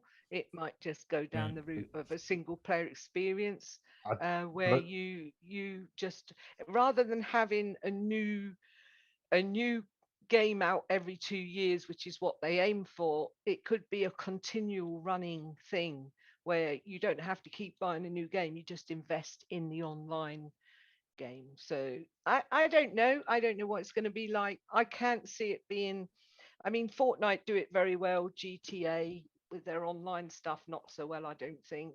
But like Fortnite do it quite well, where they just have the seasons and you buy the battle pass and blah, blah, blah. And they seem to make it work. So I can't see as a studio like Ubisoft won't make it work. I think they could easily make it work. I'm just a bit dubious about the two studios tying up because they don't like each other very much. Yeah, but while I'm just wondering, like, is it gonna be like The Division but Assassin's Creed? I don't know. You know, like it's games of service. So how are they gonna do? Like, I don't know how they're something gonna. like the Hitman. Yeah, Hitman was seasons. Hitman has done seasons now. So yeah. Okay, so I have a question. Is it going to be more like a battle pass type of situation with seasons, or and wasn't there like a Final Fantasy online? That's a straight MMO, and they're not doing that. They're not. That's I not don't what think they're going talking down the MMO route. No, no, I don't think they're doing that. I actually dubious about the multiplayer route as well, because when they did do multiplayer, one of them actually worked, the others did not. Correct. And so I'm just like a bit dubious about the multiplayer part. It could be done if they did it right. But, you know, who knows? I'm still thinking it's more likely to be a single player that has new like a season, but it's continually upgraded, so you're continually in the world, and you just sort of like carry on as you would in a normal AC game, but it continues on and on and on. There isn't an end to the story, maybe, or you go from historic Greek to historic Egypt or something like that. Yeah, where that you part keep moving around the world intrigues me. In the same game, potentially get time hopping.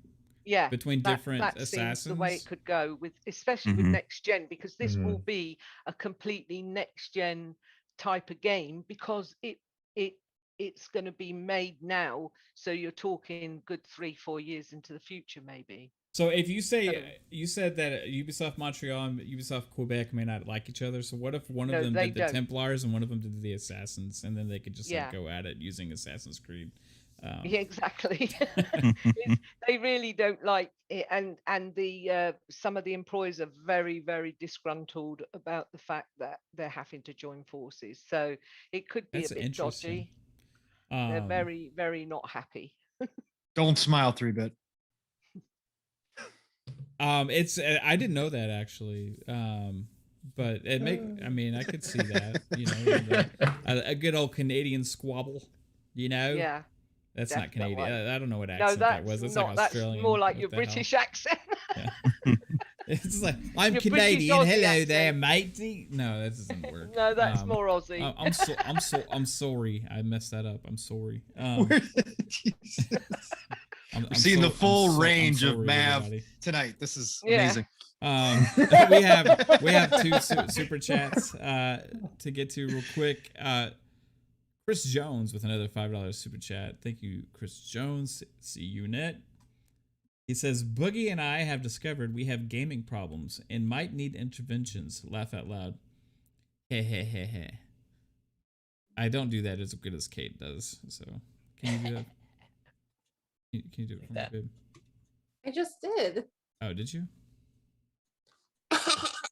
Okay, thank you. And Boogie again with the $5 super chat says, I don't know what Chris is talking about. He does not speak for me, and the Boogie does not approve of his message. Uncontrollable Twitch. And another $5 super chat from Chris Jones that are using super chats as a way to communicate with each other, which is amazing. And he says, you know what I'm talking about, Boogie. Uncontrollable neck scratch. Okay, so you guys are awesome. Thank you so much, guys. You rock.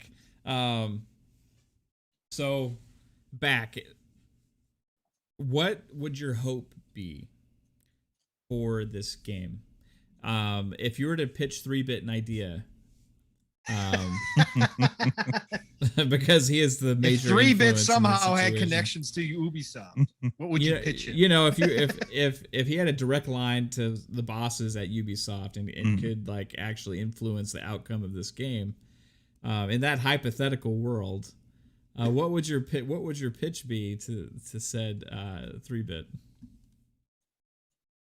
Well, I'd probably start off by playing him a parody of the song "Y'all Want a Single" by Korn, because that's definitely not the game I would want. Okay. Good on. And no, it just seems like a terrible idea because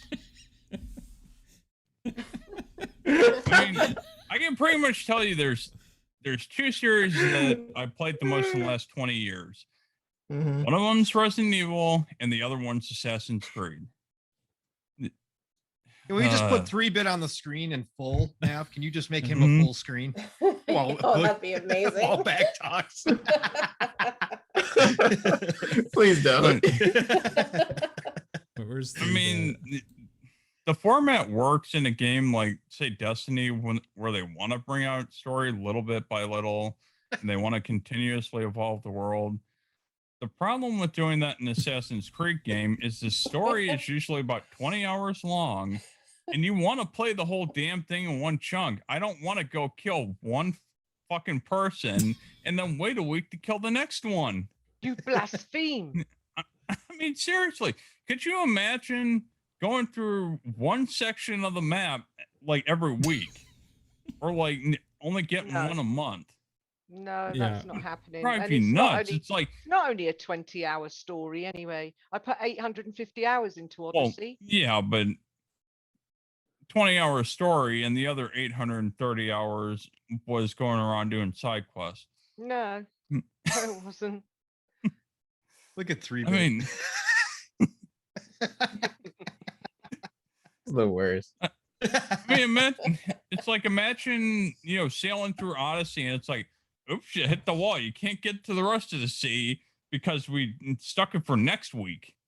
I mean, No, I don't think that's how it's going to work. It will be a continual update every day. I just hope their servers can handle it.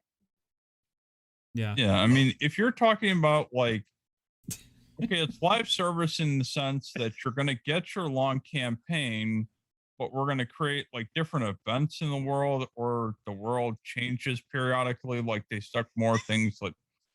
No, you'll move around Like- the world to different areas for different parts of the story. Like you might go to Egypt, you might go to Greece, you might go to Norway, you might go to Holland, who knows, England. 3-bit agrees. This is welcome everybody to the 3-bit reaction cast. Where we're talking Ubisoft and what we want from this Assassin's Creed Infinity game, and just kind of letting him give his insight. So here, I think it's my turn after this super chat. Okay. First, got a super chat, $8 super chat from Spooky Sprocket. He says, "Mav, where's your didgeridoo and boomerang? Always doing Aussie accent. Mav is about to go walk about. LOL."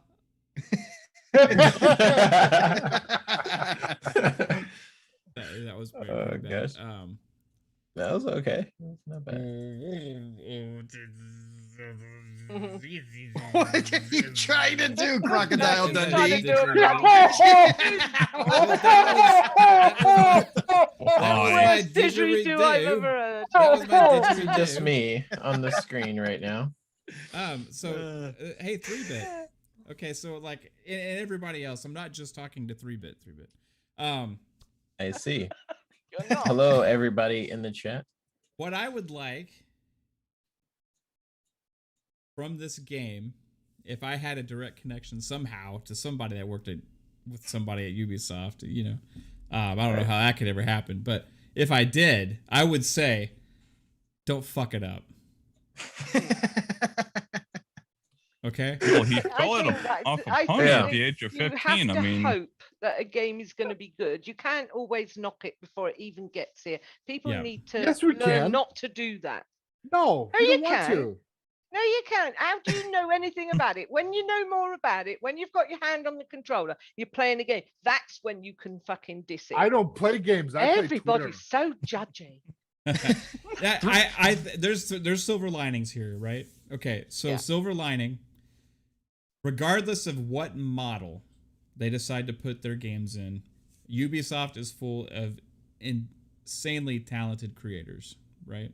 Absolutely. That Wrong. for the most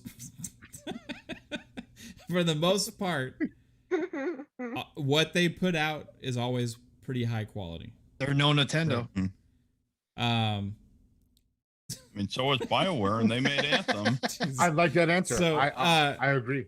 They do a lot of high quality games, regardless of like, okay, every game has to be like Far Cry now. Every game now has to be like Assassin's Creed. Now every game has to be a live service game, right?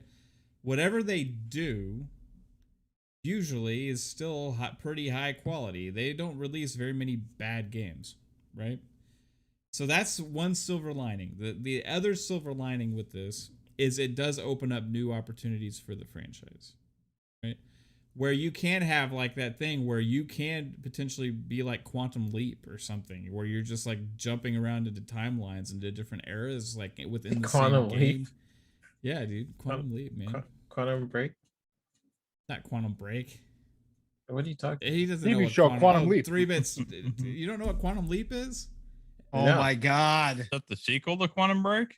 No. He's a young guy. He's only 26. I think he's been 1 year old when that TV show was out. Scott Bakula? Oh, it's actually a thing. Diggy. Yes. This is actually a thing. Matt is not making this up. Okay, you may continue. You Now need that to I go know watch the the thing. show. That's Okay. your homework. It's not. Is it Scott Bakula? Okay. Yeah. Just like Yes. the 70s? Yeah, it's Scott Dracula. That's right. It's not the 70s. It's I always Early watched 80s? that and Highway to 80s. Heaven with my dad. Yep. Did you ever watch Oh, The Greatest Michael American Lambert. Superhero? Yep. Absolutely. Okay. The best superhero ever. That's what I thought of when you said Quantum Leap for some reason, but it's probably nothing like that. Quantum Leap is like he goes through time into different places and has to like fix a problem. Is he dead, or is the guy that's with No. him like a ghost or The something? guy that's with him is like Mr. Teleport Man. I don't know. Like he just makes him go to different places. But this like Legends of Tomorrow? you never heard of Quantum Leap either, Beck? Oh my god. No, heck I'm in is my it? early Say it. 30s. I'm not that old. It's well, it is an American show, so You guys wouldn't know it in the other side of the pond. No,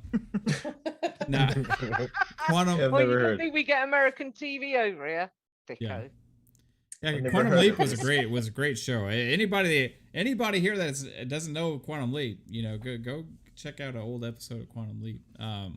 Scott Yeah, they hold Bakula at up his well. finest. Gosh, this looks old. because it is. It is man. old. It's older than me, and that's saying something.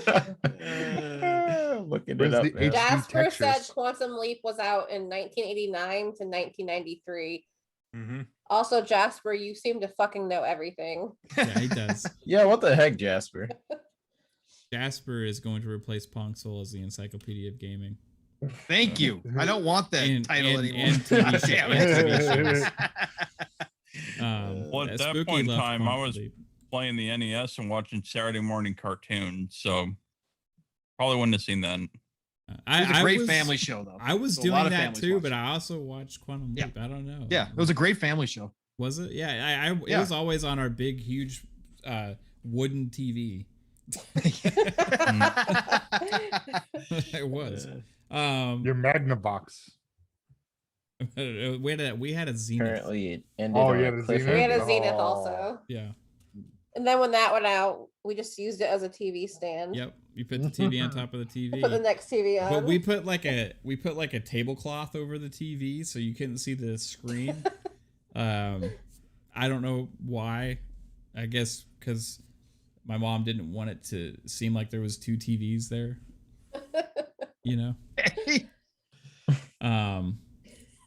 Anyway, so yeah, like don't fuck it up, number one. And number two, let us do the time hopping thing, right? Within the same game, the same universe, like have this chapter, now you're going to this era and you have this storyline you get to follow. That'd be pretty sick, right? Third thing is if you have multiplayer, let it be something where you can choose Templar or Assassin and you have another engaging storyline for the Templars, not just the Assassins, to where you can get both sides of the story and you have some more interesting things going on there. I would really like that. Fourth thing, bring out a damn Splinter Cell game. That's all you're really pissed off about, isn't it? Let's be honest. Well, okay, so honestly, like when this news like this happens, okay? Now, Pong said maybe this means we're closer, but for me, it makes me feel like we're even further away. Because for me, it makes me think that if Splinter Cell was to actually happen, it would only end up happening in a way like this, which is a huge project. So I see Pong shaking his head, man. Give me some hope. Give me some hope, dude. Give me some hope, man. Because Dude, it's easy. It's easy because again, okay. Well, first of all, as far as the Assassin's Creed goes and the whole live service thing, I might be in the minority. I know a lot of people are turned off by that. The industry is trending this way for a lot of different games, right? I don't think every game is going to go this way, but I think obviously we're seeing that Halo is going to attempt to do it as well. They've got a big plan for it for 10 years. I don't think it should have the negative connotation that it does. I know that some games have really screwed it up, and I get that, but there's other games, again, like Destiny, that have thrived under this style, right? There are people that have done them right, and obviously Halo is trying to do it right. With the whole season pass thing, they're going to try to get rid of some of the stigma against this. I don't see an issue in it because it gives me choice in the game that I'm going to play, right? I can go in and play it and I can spend as little or as much as I want to when it comes to this, right? Even if there's a base cost to it, at the end of the day, if they're gonna have, season passes, or if they're gonna have different additions, I can pick and choose what I want to invest in, right? And I don't see that as a problem. I also don't see it as a problem because maybe, just maybe, this brings Assassin's Creed back to its roots a little bit with smaller type, environments, with smaller, more condensed style gameplay versus what a lot of people are tired of. And again, I'm not speaking for everybody. Obviously, AssassinLupa, you absolutely loved Odyssey. You put over 800 hours into it, and I applaud you for that. Again, I have zero issue with that. I put over 300, 400 hours into Skyrim. I get it. I understand completely. But at the end of the day, a lot of people are tired and have some fatigue from these gigantic open worlds. And so maybe this style, if they're going to do these different little, or these different seasons or additions or whatever you want to say, if this is going to be kind of like a hub and they're going to add on to it, right? Let's say they keep the Animus around and they use the Animus as your hub so that you can be, I personally, you can take or leave the Animus. For me, I just want a good story to go along with it. I don't like when the Animus breaks up that story per se, but I don't mind the concept of the Animus. I know that might be a little strange, but for me, I like the idea. I just don't like how they implement it all the time in their stories. So, but if let's say they're going to use the Animus and that whole future kind of setting as their hub, and then you get to choose, like you guys have already talked about, where you want to go, whether it's the new, the new Eastern, Assassin's Creed, or whether it's like an Aztec, Assassin's Creed, whatever the case may be, and you can hop between those. I don't have an issue with that. I think that'd be kind of cool. And if those experiences are smaller, more condensed, like the old Assassin's Creed were, I'm all for it because I think that would be awesome. And how that relates to Splinter Cell, right? Obviously, Splinter Cell does not fit into Ubisoft's current mode of what they're trying to do with their games.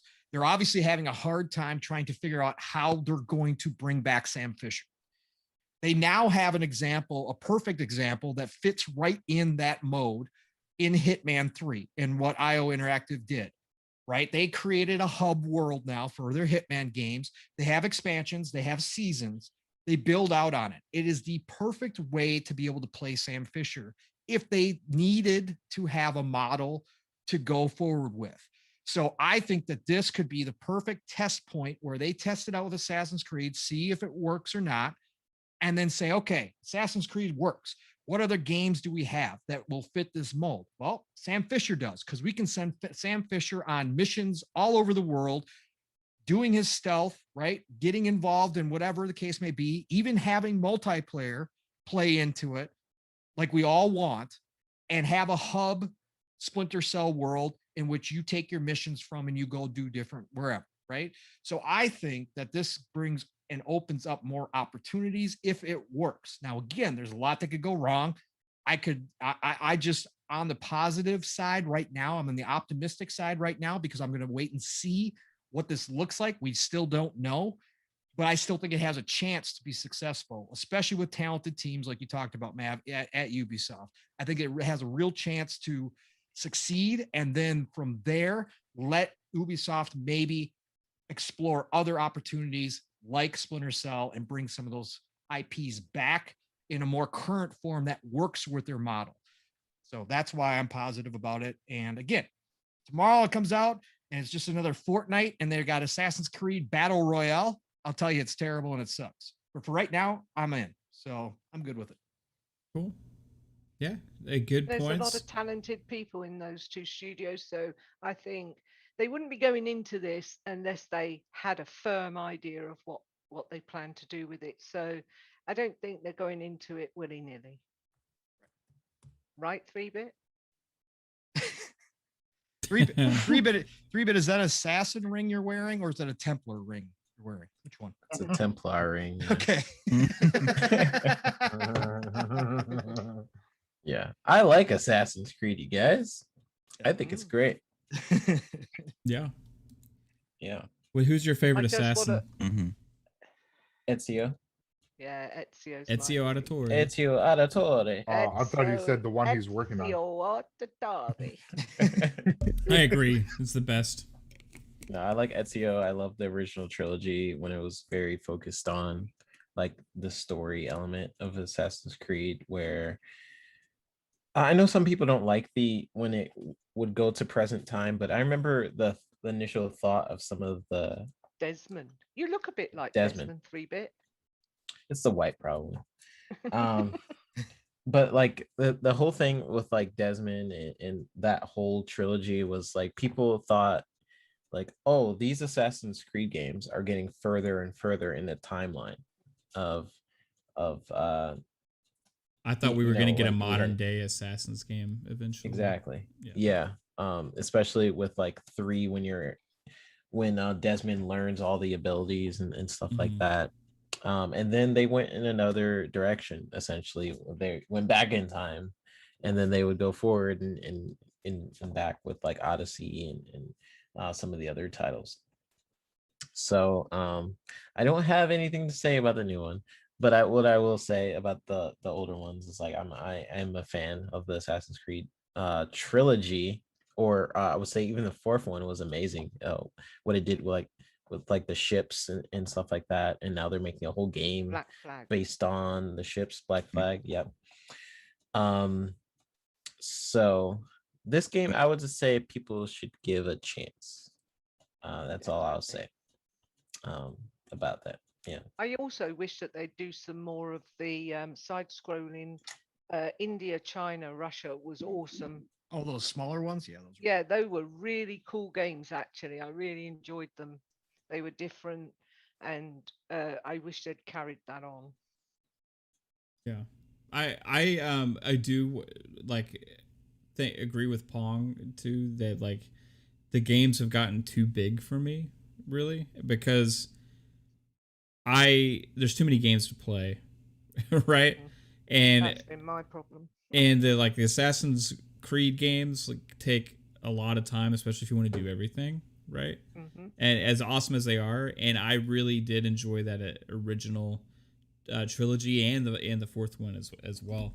But like I loved the cohesiveness of the story with those, right? I felt like I couldn't wait to play the next one because I wanted to know what happened in that story, right? It was an ongoing saga that I really cared about. And at some point, Assassin's Creed lost the way with that, right? And then I enjoy the games a lot. I just don't care about the story as much as I used to.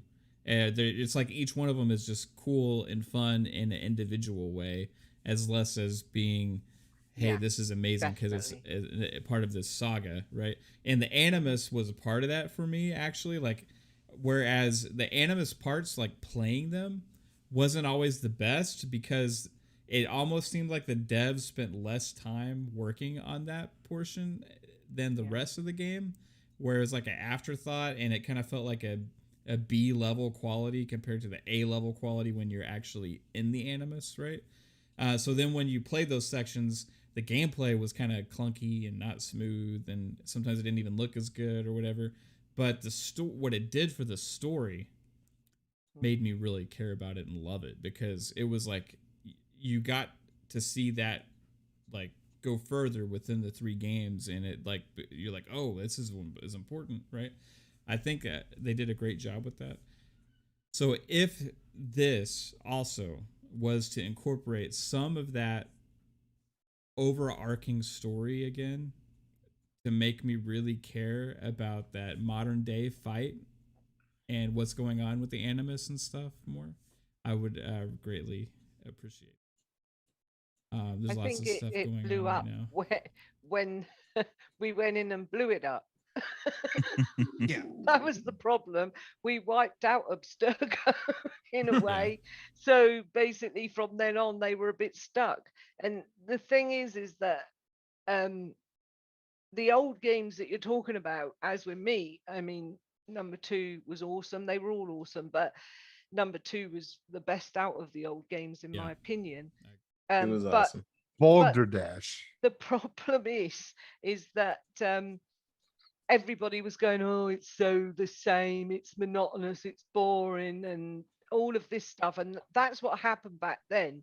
So then they changed it up, and then they changed it up even more to try and make it more appealing.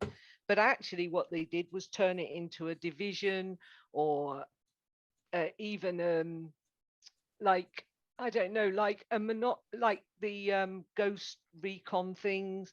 They just made them all very similar. so that was even more boring in my point of view. So yeah, I would like them to get back to the old ways. I mean, assassins should be fighting Templars, and that's how it should be. But it sort of went off at a skew, and I don't know. Yeah, they are individual standalone games now, which is fine for some people, but no, I want to get back to that story where we're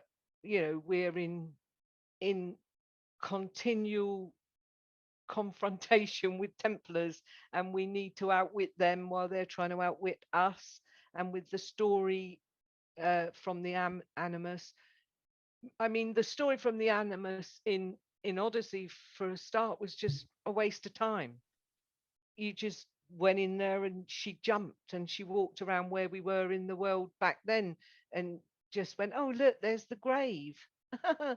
Okay, well, there was no point in it at all. No. It was story plot driven. That was No, it was definitely not that. I have not. no But idea. And I don't want to discount multiplayer yet until I see what they do with it. Again, yeah, that's been hit or miss with Assassin's Creed, but I've always Definitely. believed that Assassin's Creed with co-op multiplayer would be fantastic if you set it up right. Yeah. It really And it- has an opportunity to be special. Yeah, when we had that one where you all looked the same, you're in Yeah. the world and you all Yep. looked the same, and you had to find out which one was the actual player. Right. It was pretty easy to do. Yeah, Just correct. watch how if people didn't realize, just walk the same speed as Right. the rest of the crowd. Well, of course, yes. That's how I got away with it. They never found me, but like people were too impatient and they would run or they would move jerkily, and you knew that was a player then, and you could take them out. Yeah. But they Yeah. didn't use any strategy in that, so it was a bit nah. And so I'm not. But I'm co-op not- missions Yeah. would be really, really that would be cool. good. Yes. Like telling yes. us all that we had to go and assassinate a particular target at the Right. same time, and it's whoever got there first and did the job. That would be cool, That would be cool too. Yep. There's a lot of different ways they could do it. I think it's Yeah. got potential. For but sure. not like that, not Yeah. the old way. Right. Right. Well, one publisher that is giving us definitely a lot of variety is Xbox right now, and I wanted to, because I was kind of going around and looking at different websites and stuff, and I don't know if any of y'all have checked out Redfall's website. Redfall is the game that they announced at E3, made by Arcane Austin, and wow, it's pretty freaking awesome information on the website, and really cool looking stuff too. So for anybody that doesn't know what Redfall is, it's this game, and if you would just look at this artwork on the It's awesome. wallpaper, like, I mean, just this artwork, I going on the website, like, I started falling in love with this game, and it like, well, they haven't even shown that much of it yet. But I mean, the artwork on this image even is just like sick, right? Yeah. I mean, it's just like Absolutely. absolutely incredible. It just looks like it's going to be a really fun time with friends. Yeah, I can't wait. Absolutely. Fancy. Me and you Um, against the boys, Kate. That's right, baby. So I wanted to share some of the information from the website, that because it gives some more insight into what it is, right? So they say, welcome to Redfall. It says, well, actually, this is by, okay, Redfall is an open world co-op FPS. So a lot of people, when they first saw this, like I did the first time I saw it, just thought of this like it's going to be like Left 4 Dead, or it's going to be like this or that, right? But this is an open world game, right? Which that's completely different. So that really intrigued me. An open world co-op game. We don't really, we're not used to getting those, really. I can't think of really many open world co-op games. Borderlands 1. I wouldn't gonna call say that open Borderlands. world. I mean, Yeah, it's still kinda sectioned off. It is sectioned off, right? So, but Sort it's of part open State of world. Decay. State of Decay. Yeah, there you go. Mhm. It's open world co-op FPS from Arcane Austin, the team behind Prey and Dishonored, right? And it says the quaint town of Redfall, Massachusetts, under siege by a legion of vampires who have blocked out the sun. So think 30 Days a Night, right? I don't know if y'all have seen that movie 30 Days a Night. Yeah. That's pretty. We saw it at the end of the trailer with him blocking out the sun, Right. which was really cool. Pretty awesome movie too, by the way. So 30 Days. Yes. A Night. The quaint island town of Redfall, Massachusetts, under siege by a legion of vampires who have blocked out the sun and cut the island off from the outside world, trapped with a handful of survivors against diabolical enemies threatening to bleed the town dry. Choose your hero from a diverse roster, grouping up with others to create the perfect team of vampire slayers. It just sounds like freaking awesome, right? And then they have clips from the trailer on the website, but this is the most intriguing part for me. Was it says slay together. Redfall blends single and multiplayer options seamlessly, allowing the player to venture into the darkness alone, so that it will be playable by yourself, or to squad up with up to 3 friends for 4-player co-op. Teammates can try different hero loadouts and combine their strengths to overcome the Vampire Legion and their brood of maniacal followers. And then they have the different like characters you can choose from and stuff, and they actually have like information on all of them, so you can check that out. And then there's one more thing I wanted to read. It says Redfall's vampires aren't your typical bloodsuckers. They were created after a scientific experiment went horribly wrong and are continuing to evolve. So I don't know what that's going to mean, but after their transformation, some vampires develop powerful abilities and grow into bigger and badder vampires, but they're not the only thing standing in your way. Players will also face off against the human cultists who worship the island's hungry new leadership with the hopes of joining the ranks. So it just sounds like it's a lot of cool concepts and art style, everything coming together for this. It could be Arcane at their finest, right? So yeah, I'm so looking forward to playing Layla. yeah, have y'all checked into the characters yet? And yeah, I have. There's Jacob Boyer, Remy Della Rosta, Devinda Crowsley, and Layla Ellison. Yeah. I want Remy with her little robot. I'm down. I like that. I like that robot. I just want to play them all at one point. But like, so is the robot like a support character? Yeah, it's like a little support turret that walks around with awesome. you. Yeah, helps that's cool. out. And then Jacob's got like a special eye. Yeah, he's a sniper. Yeah, a sniper. And then Remy's like the tech person. Yeah, the tech girl. Yeah, the tech girl. Yeah. It's just, but I wanted to play as Layla because she like mentally puts her bullets in her gun. Yeah, that's so cool. awesome. How she reloads. Yeah, yeah, that's awesome. like with her mind, she doesn't even have to put them in; they just go in automatically. It's like, yeah, I could do a bit of that. Just be interesting to see if there's loot or how they're going to run the classes. If it's just going to be a skill tree or how they're going to pull this off. It's going to be interesting because obviously there's got to be something to that as you grow or as you power up. You get more abilities or something. I don't know. It's going to be interesting to see what they do. I mean, I don't know what Crowsley does. He's a cryptozoologist. Whatever that means. Maybe he seems like the hunter. And animals at the he's kind of like he's like the hunter. Yeah, it's like a hunter. Yeah, like a science hunter. An aspiring inventor. Yeah. Right. It's something. Yeah. But Layla, she's I don't know, biomedical engineer, and she's got some weird shit going on. Well, it's kind of cool, like when in the trailer when I watched it several times, she can like reload the bullets, you know. Yeah, telekinetic, that's it. That was what I was trying to say. She's got a telekinetic ability, so she can just think it and it happens. Yeah, that's why I'm looking forward to playing her. That's so weird. That's so one of them can turn like invisible. Which one is that one? That's Sniper, I believe. Yeah, the sniper guy with the funny eye. Yeah. Yeah, I can't wait to play this with you guys. Like, I mean, open world, man. So looking forward to this, yeah. Much fun.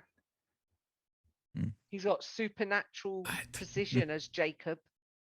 Supernatural precision. So is it going to be like drop in, drop out co-op, or Yes, they said that you can run it single player or you can have join up with friends. So I'm assuming it's going to be drop in, and whatever which way you want to do it. Drunk So, out. drunk out. Drunk Yeah, out. drunk out. Well, it's also going to be I'm interesting to so see. looking forward to it. It'll be interesting to see how they scale the volume of enemies, or Yep. like the health of Yeah. Yep. the Exactly. warrior you're fighting, depending on how many people you have in your team. Which in some games that can be an issue because the enemies just turn into bullet sponges if there's Yeah. not enough.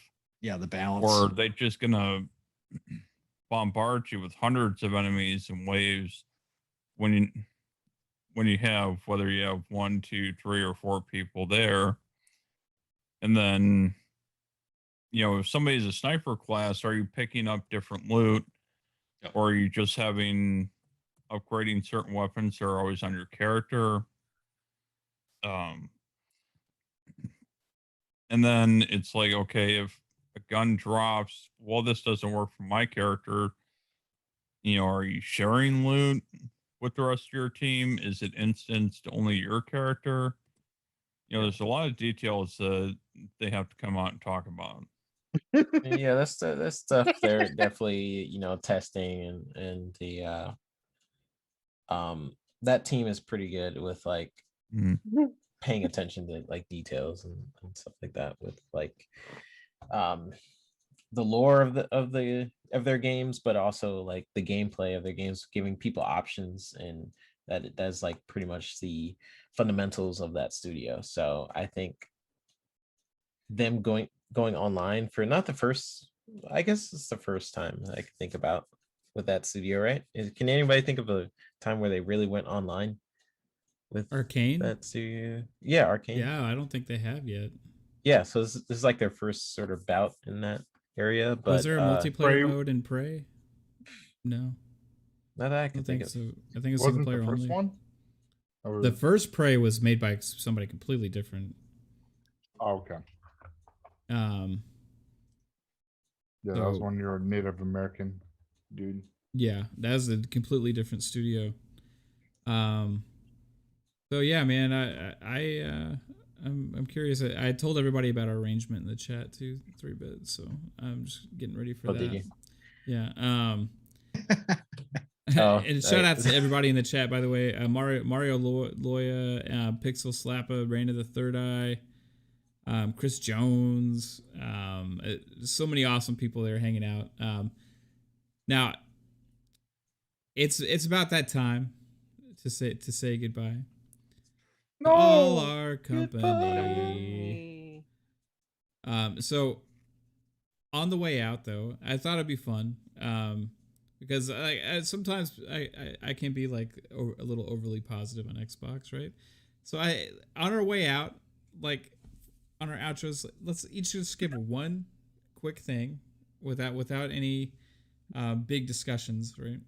Like something you want to see Xbox improve on, some positive critique, right? So first, I want to thank BACfromthedead being here on the show today. You are absolutely awesome. You did a great job. I looking forward to having you back at some point as well. And I want to make sure everybody knows where to find your YouTube channel, because it is a new channel and you have an awesome setup for streaming and you play games. And if you're really looking for some like high quality Destiny gameplay, or also other games, I saw you play like a lot of Resident Evil and stuff like that Yeah, I on there. still have to play a few of those. You definitely know your stuff with some of these bigger games too, like Destiny, right? So people, please check out his content and tell everybody where that is, and give me one thing you want to see Xbox improve on. Oh, well, you can find me at BACfromthedead1 on Twitter and Twitch, and there's a pinned tweet on my Twitter profile for link to my YouTube channel. And then you can find me on Xbox and PSN at BACfromthedead1. And if anything, I'd like to see Xbox, do a little bit better on his party chats, because sometimes either they'll crash or there's just a lot of different issues.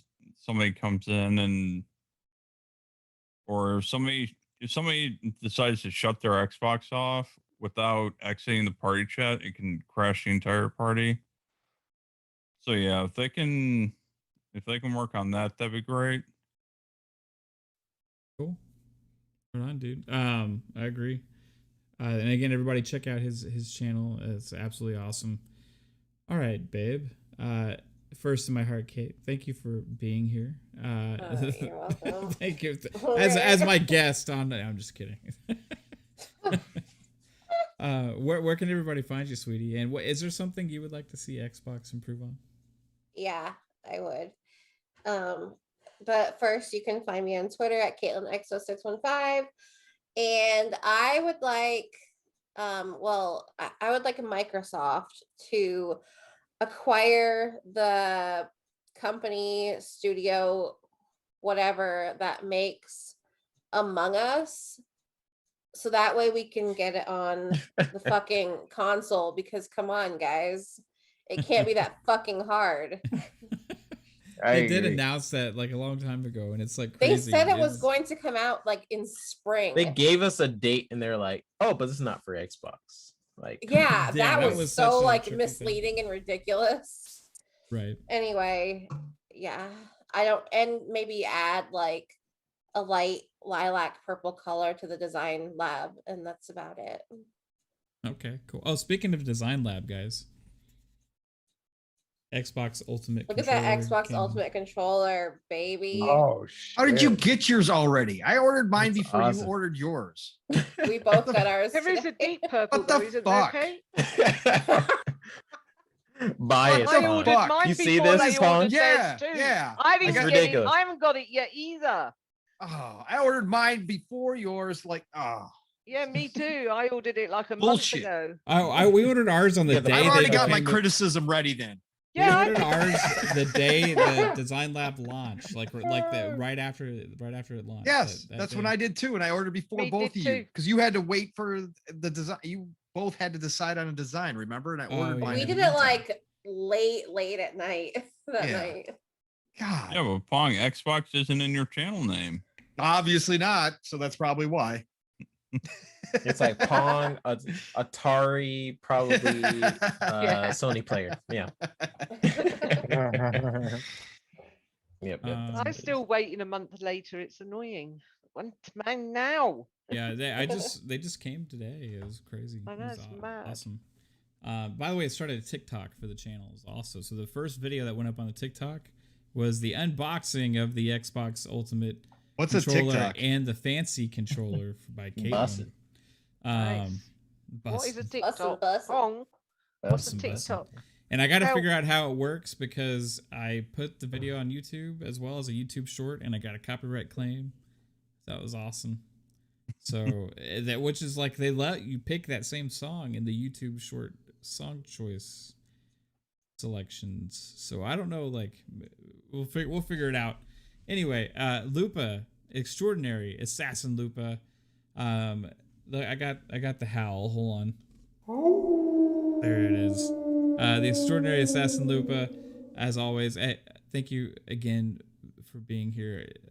And also, I want to make sure people know where to find you. And give me one thing you want to see Xbox improve on. You can find me here at 9 p.m. Eastern, 2 a.m. UK time with my amazing family. Thank you very much, Back, for coming on. It's been great fun. And you can find me at AssassinLupa on Twitter and Xbox Live. And my thing is, I want Xbox to make God of War Xbox style so that it's perfect single player game, and then it can shut the fucking ponies up. Okay, fair enough. That's fair enough. Lupa, did I tell you we missed you? I missed you all too. Yeah, Thank you, Pong. that was a good one. Mellow Fellow from Outer Space. Psychonauts, the one and only. As always, thank you for being with us. And where can people find you no in outer space right now. Holy crap. and It's so also spaced out, it's ridiculous. and also what's one thing you would like to see improved from Xbox? Yeah, no, thanks for everyone in chat for coming out. You guys are fantastic. Back, thanks for coming out. It was awesome to be here with you tonight. You guys can find me everywhere, social media, Psychonauts8. I find my YouTube channel, Psychonaut. Oh my God, Gamer Chat Podcast. Gamer Chat is one word. You can find me Wednesdays, our new home for Fun Pop at 10 o'clock here every Fridays with the M7 every Friday at 9. And you can find me this Saturday on Spooky Sprocket's channel. Nice. Spooky's Dark Wasteland. We're going to do a one-on-one thing, so it's going to be awesome.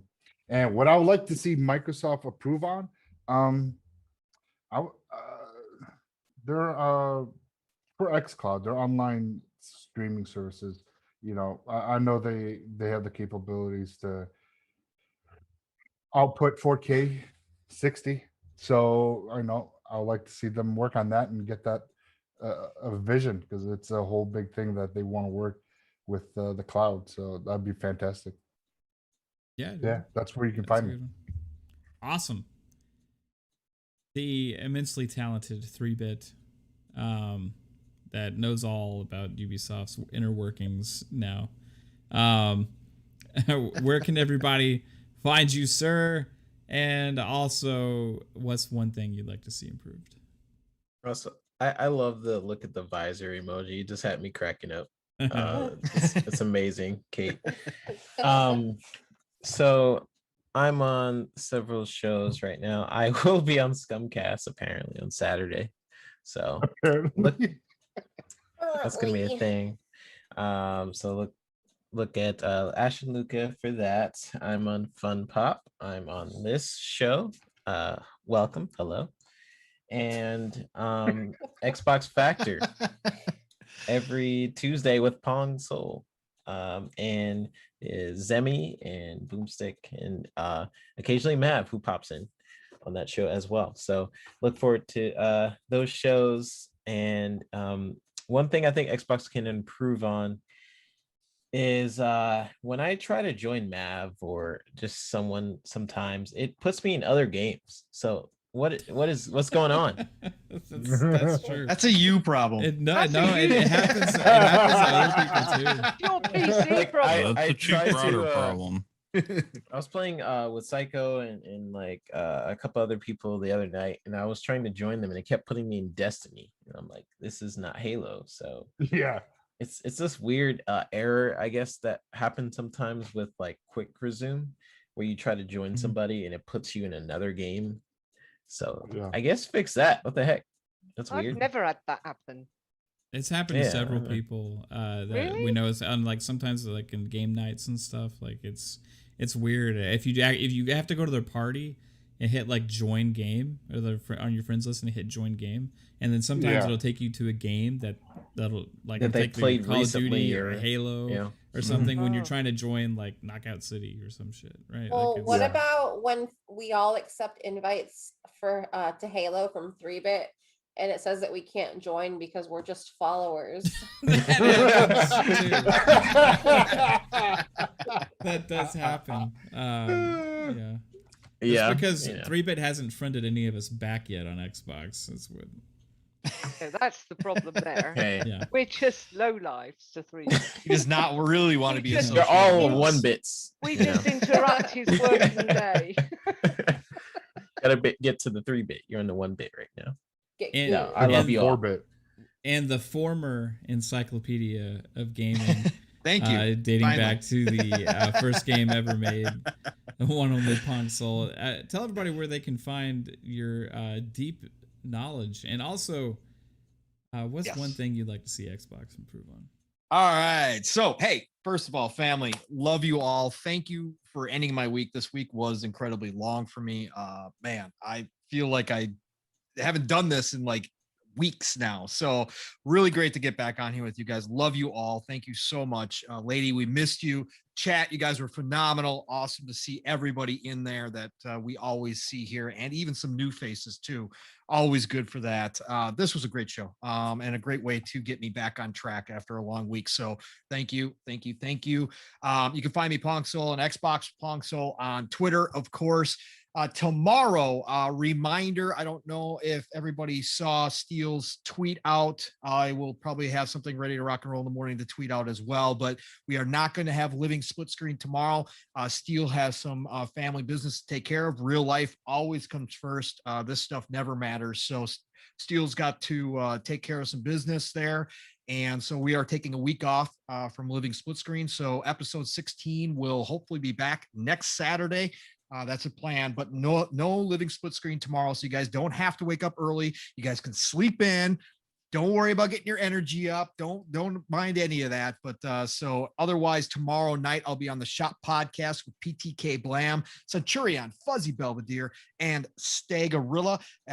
Maybe Stag. Stag might be still on his vacation as well. But we will be there 9 p.m. Eastern, 8 o'clock Central. Tuesday, like 3-bit said, the Xbox Factor Podcast with Mr. Boomstick, Zemi Games, myself, 3-bit, and sometimes Mav. Mav's close to joining the family, I think. So we might get him for Tuesdays as well. And then otherwise, I will be back here next Friday, guys, on Xbox Ultimate. I cannot wait. But again, love you all. Have a great weekend. Play some bids. Get outside. It's summertime. It's beautiful. But you know what? Play what you love what you play, and we'll talk to you all real soon. Yes, sir. Did you have one thing you'd like to see Xbox improve on? Oh, yeah, that's right. Give me my controller before Mav and Kaitlin get their controllers. Damn it. Let's see. For real, I guess my biggest criticism,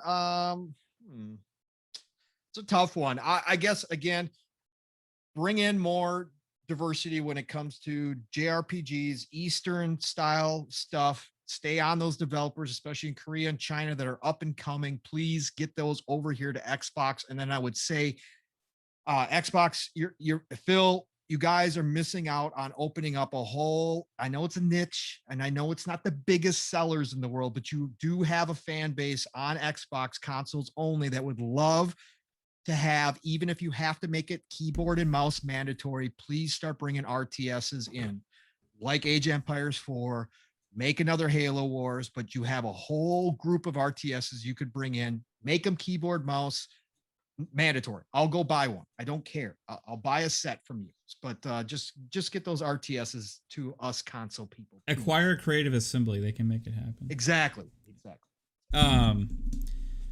They already own World's Edge, though. I don't know. Creative Assembly is good at that whole console integration.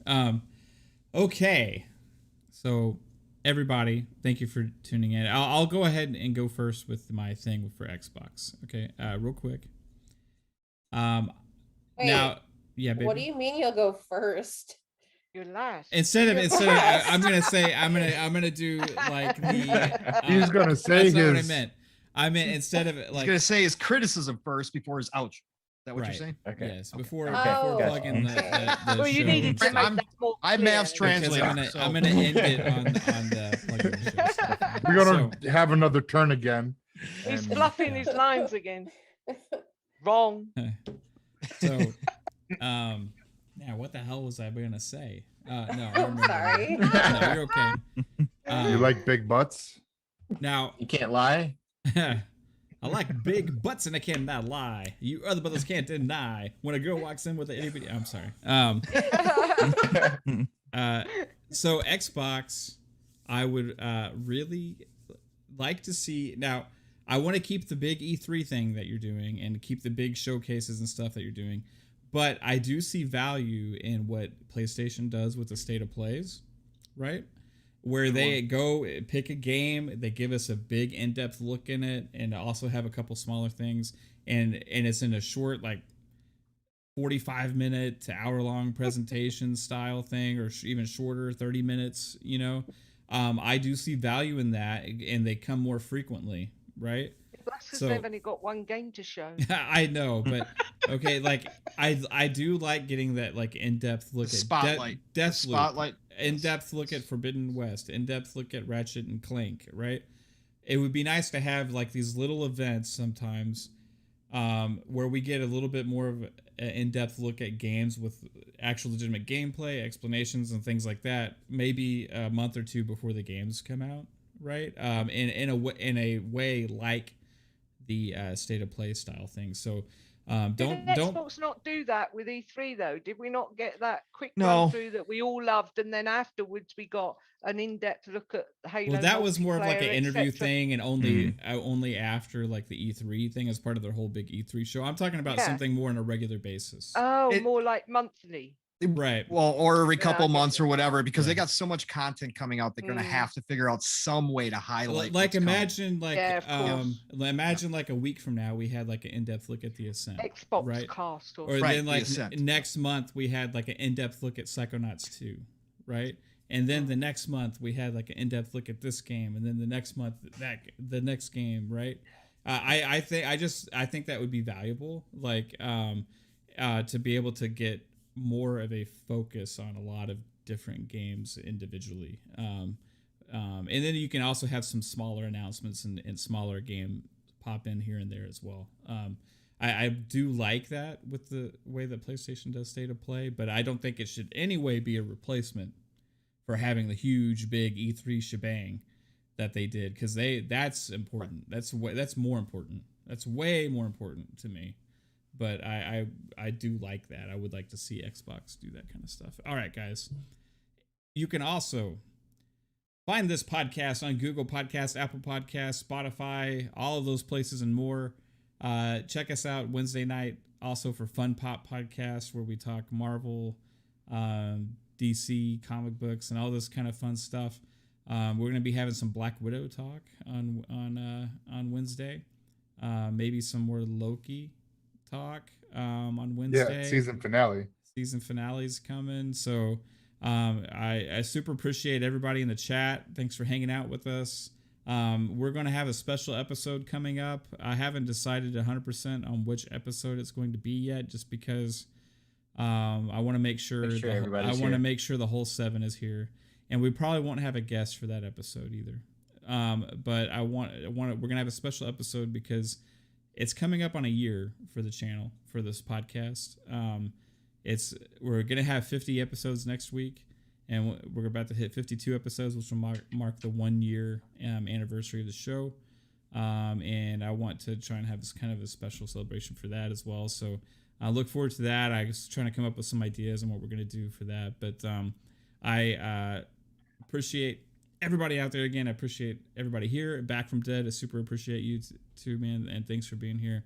And I hope everyone out there has a great Friday night, have an amazing weekend, and I cannot wait to see you back again here. After hours. I don't know if you mentioned that. Oh, if we're yeah. doing it. I'm gonna play some Halo. Okay. I don't know Halo how 5. late. Yeah, Halo 5 tonight, I think. Yeah, let's do that again. That was fun last week. Aw. Really? Aw. Can't we play like Breakfast? no, Halo. it's the 2 I missed. Which Halo ones? 5. What'd you miss? The Dungeons and Dragons one. Oh, Dark Alliance. Circle. Yeah. That's Sea of only 4 Thieves. players though. Yeah. Let's talk about it. Well, we'll discuss. If you see me live, you'll know what we're playing. Let's talk about sex, Yeah. baby. Let's talk. Let's Let's talk talk about you and me. Let's talk all about the all the things- good things and the bad things that may be. Let's hey, goodbye, Talk everybody. about- Before this goes Let's down or bad. Before you. Let's talk about sex. Bye. Catch you all gaming, guys. Later. Bye. Guys. Bye. Bye.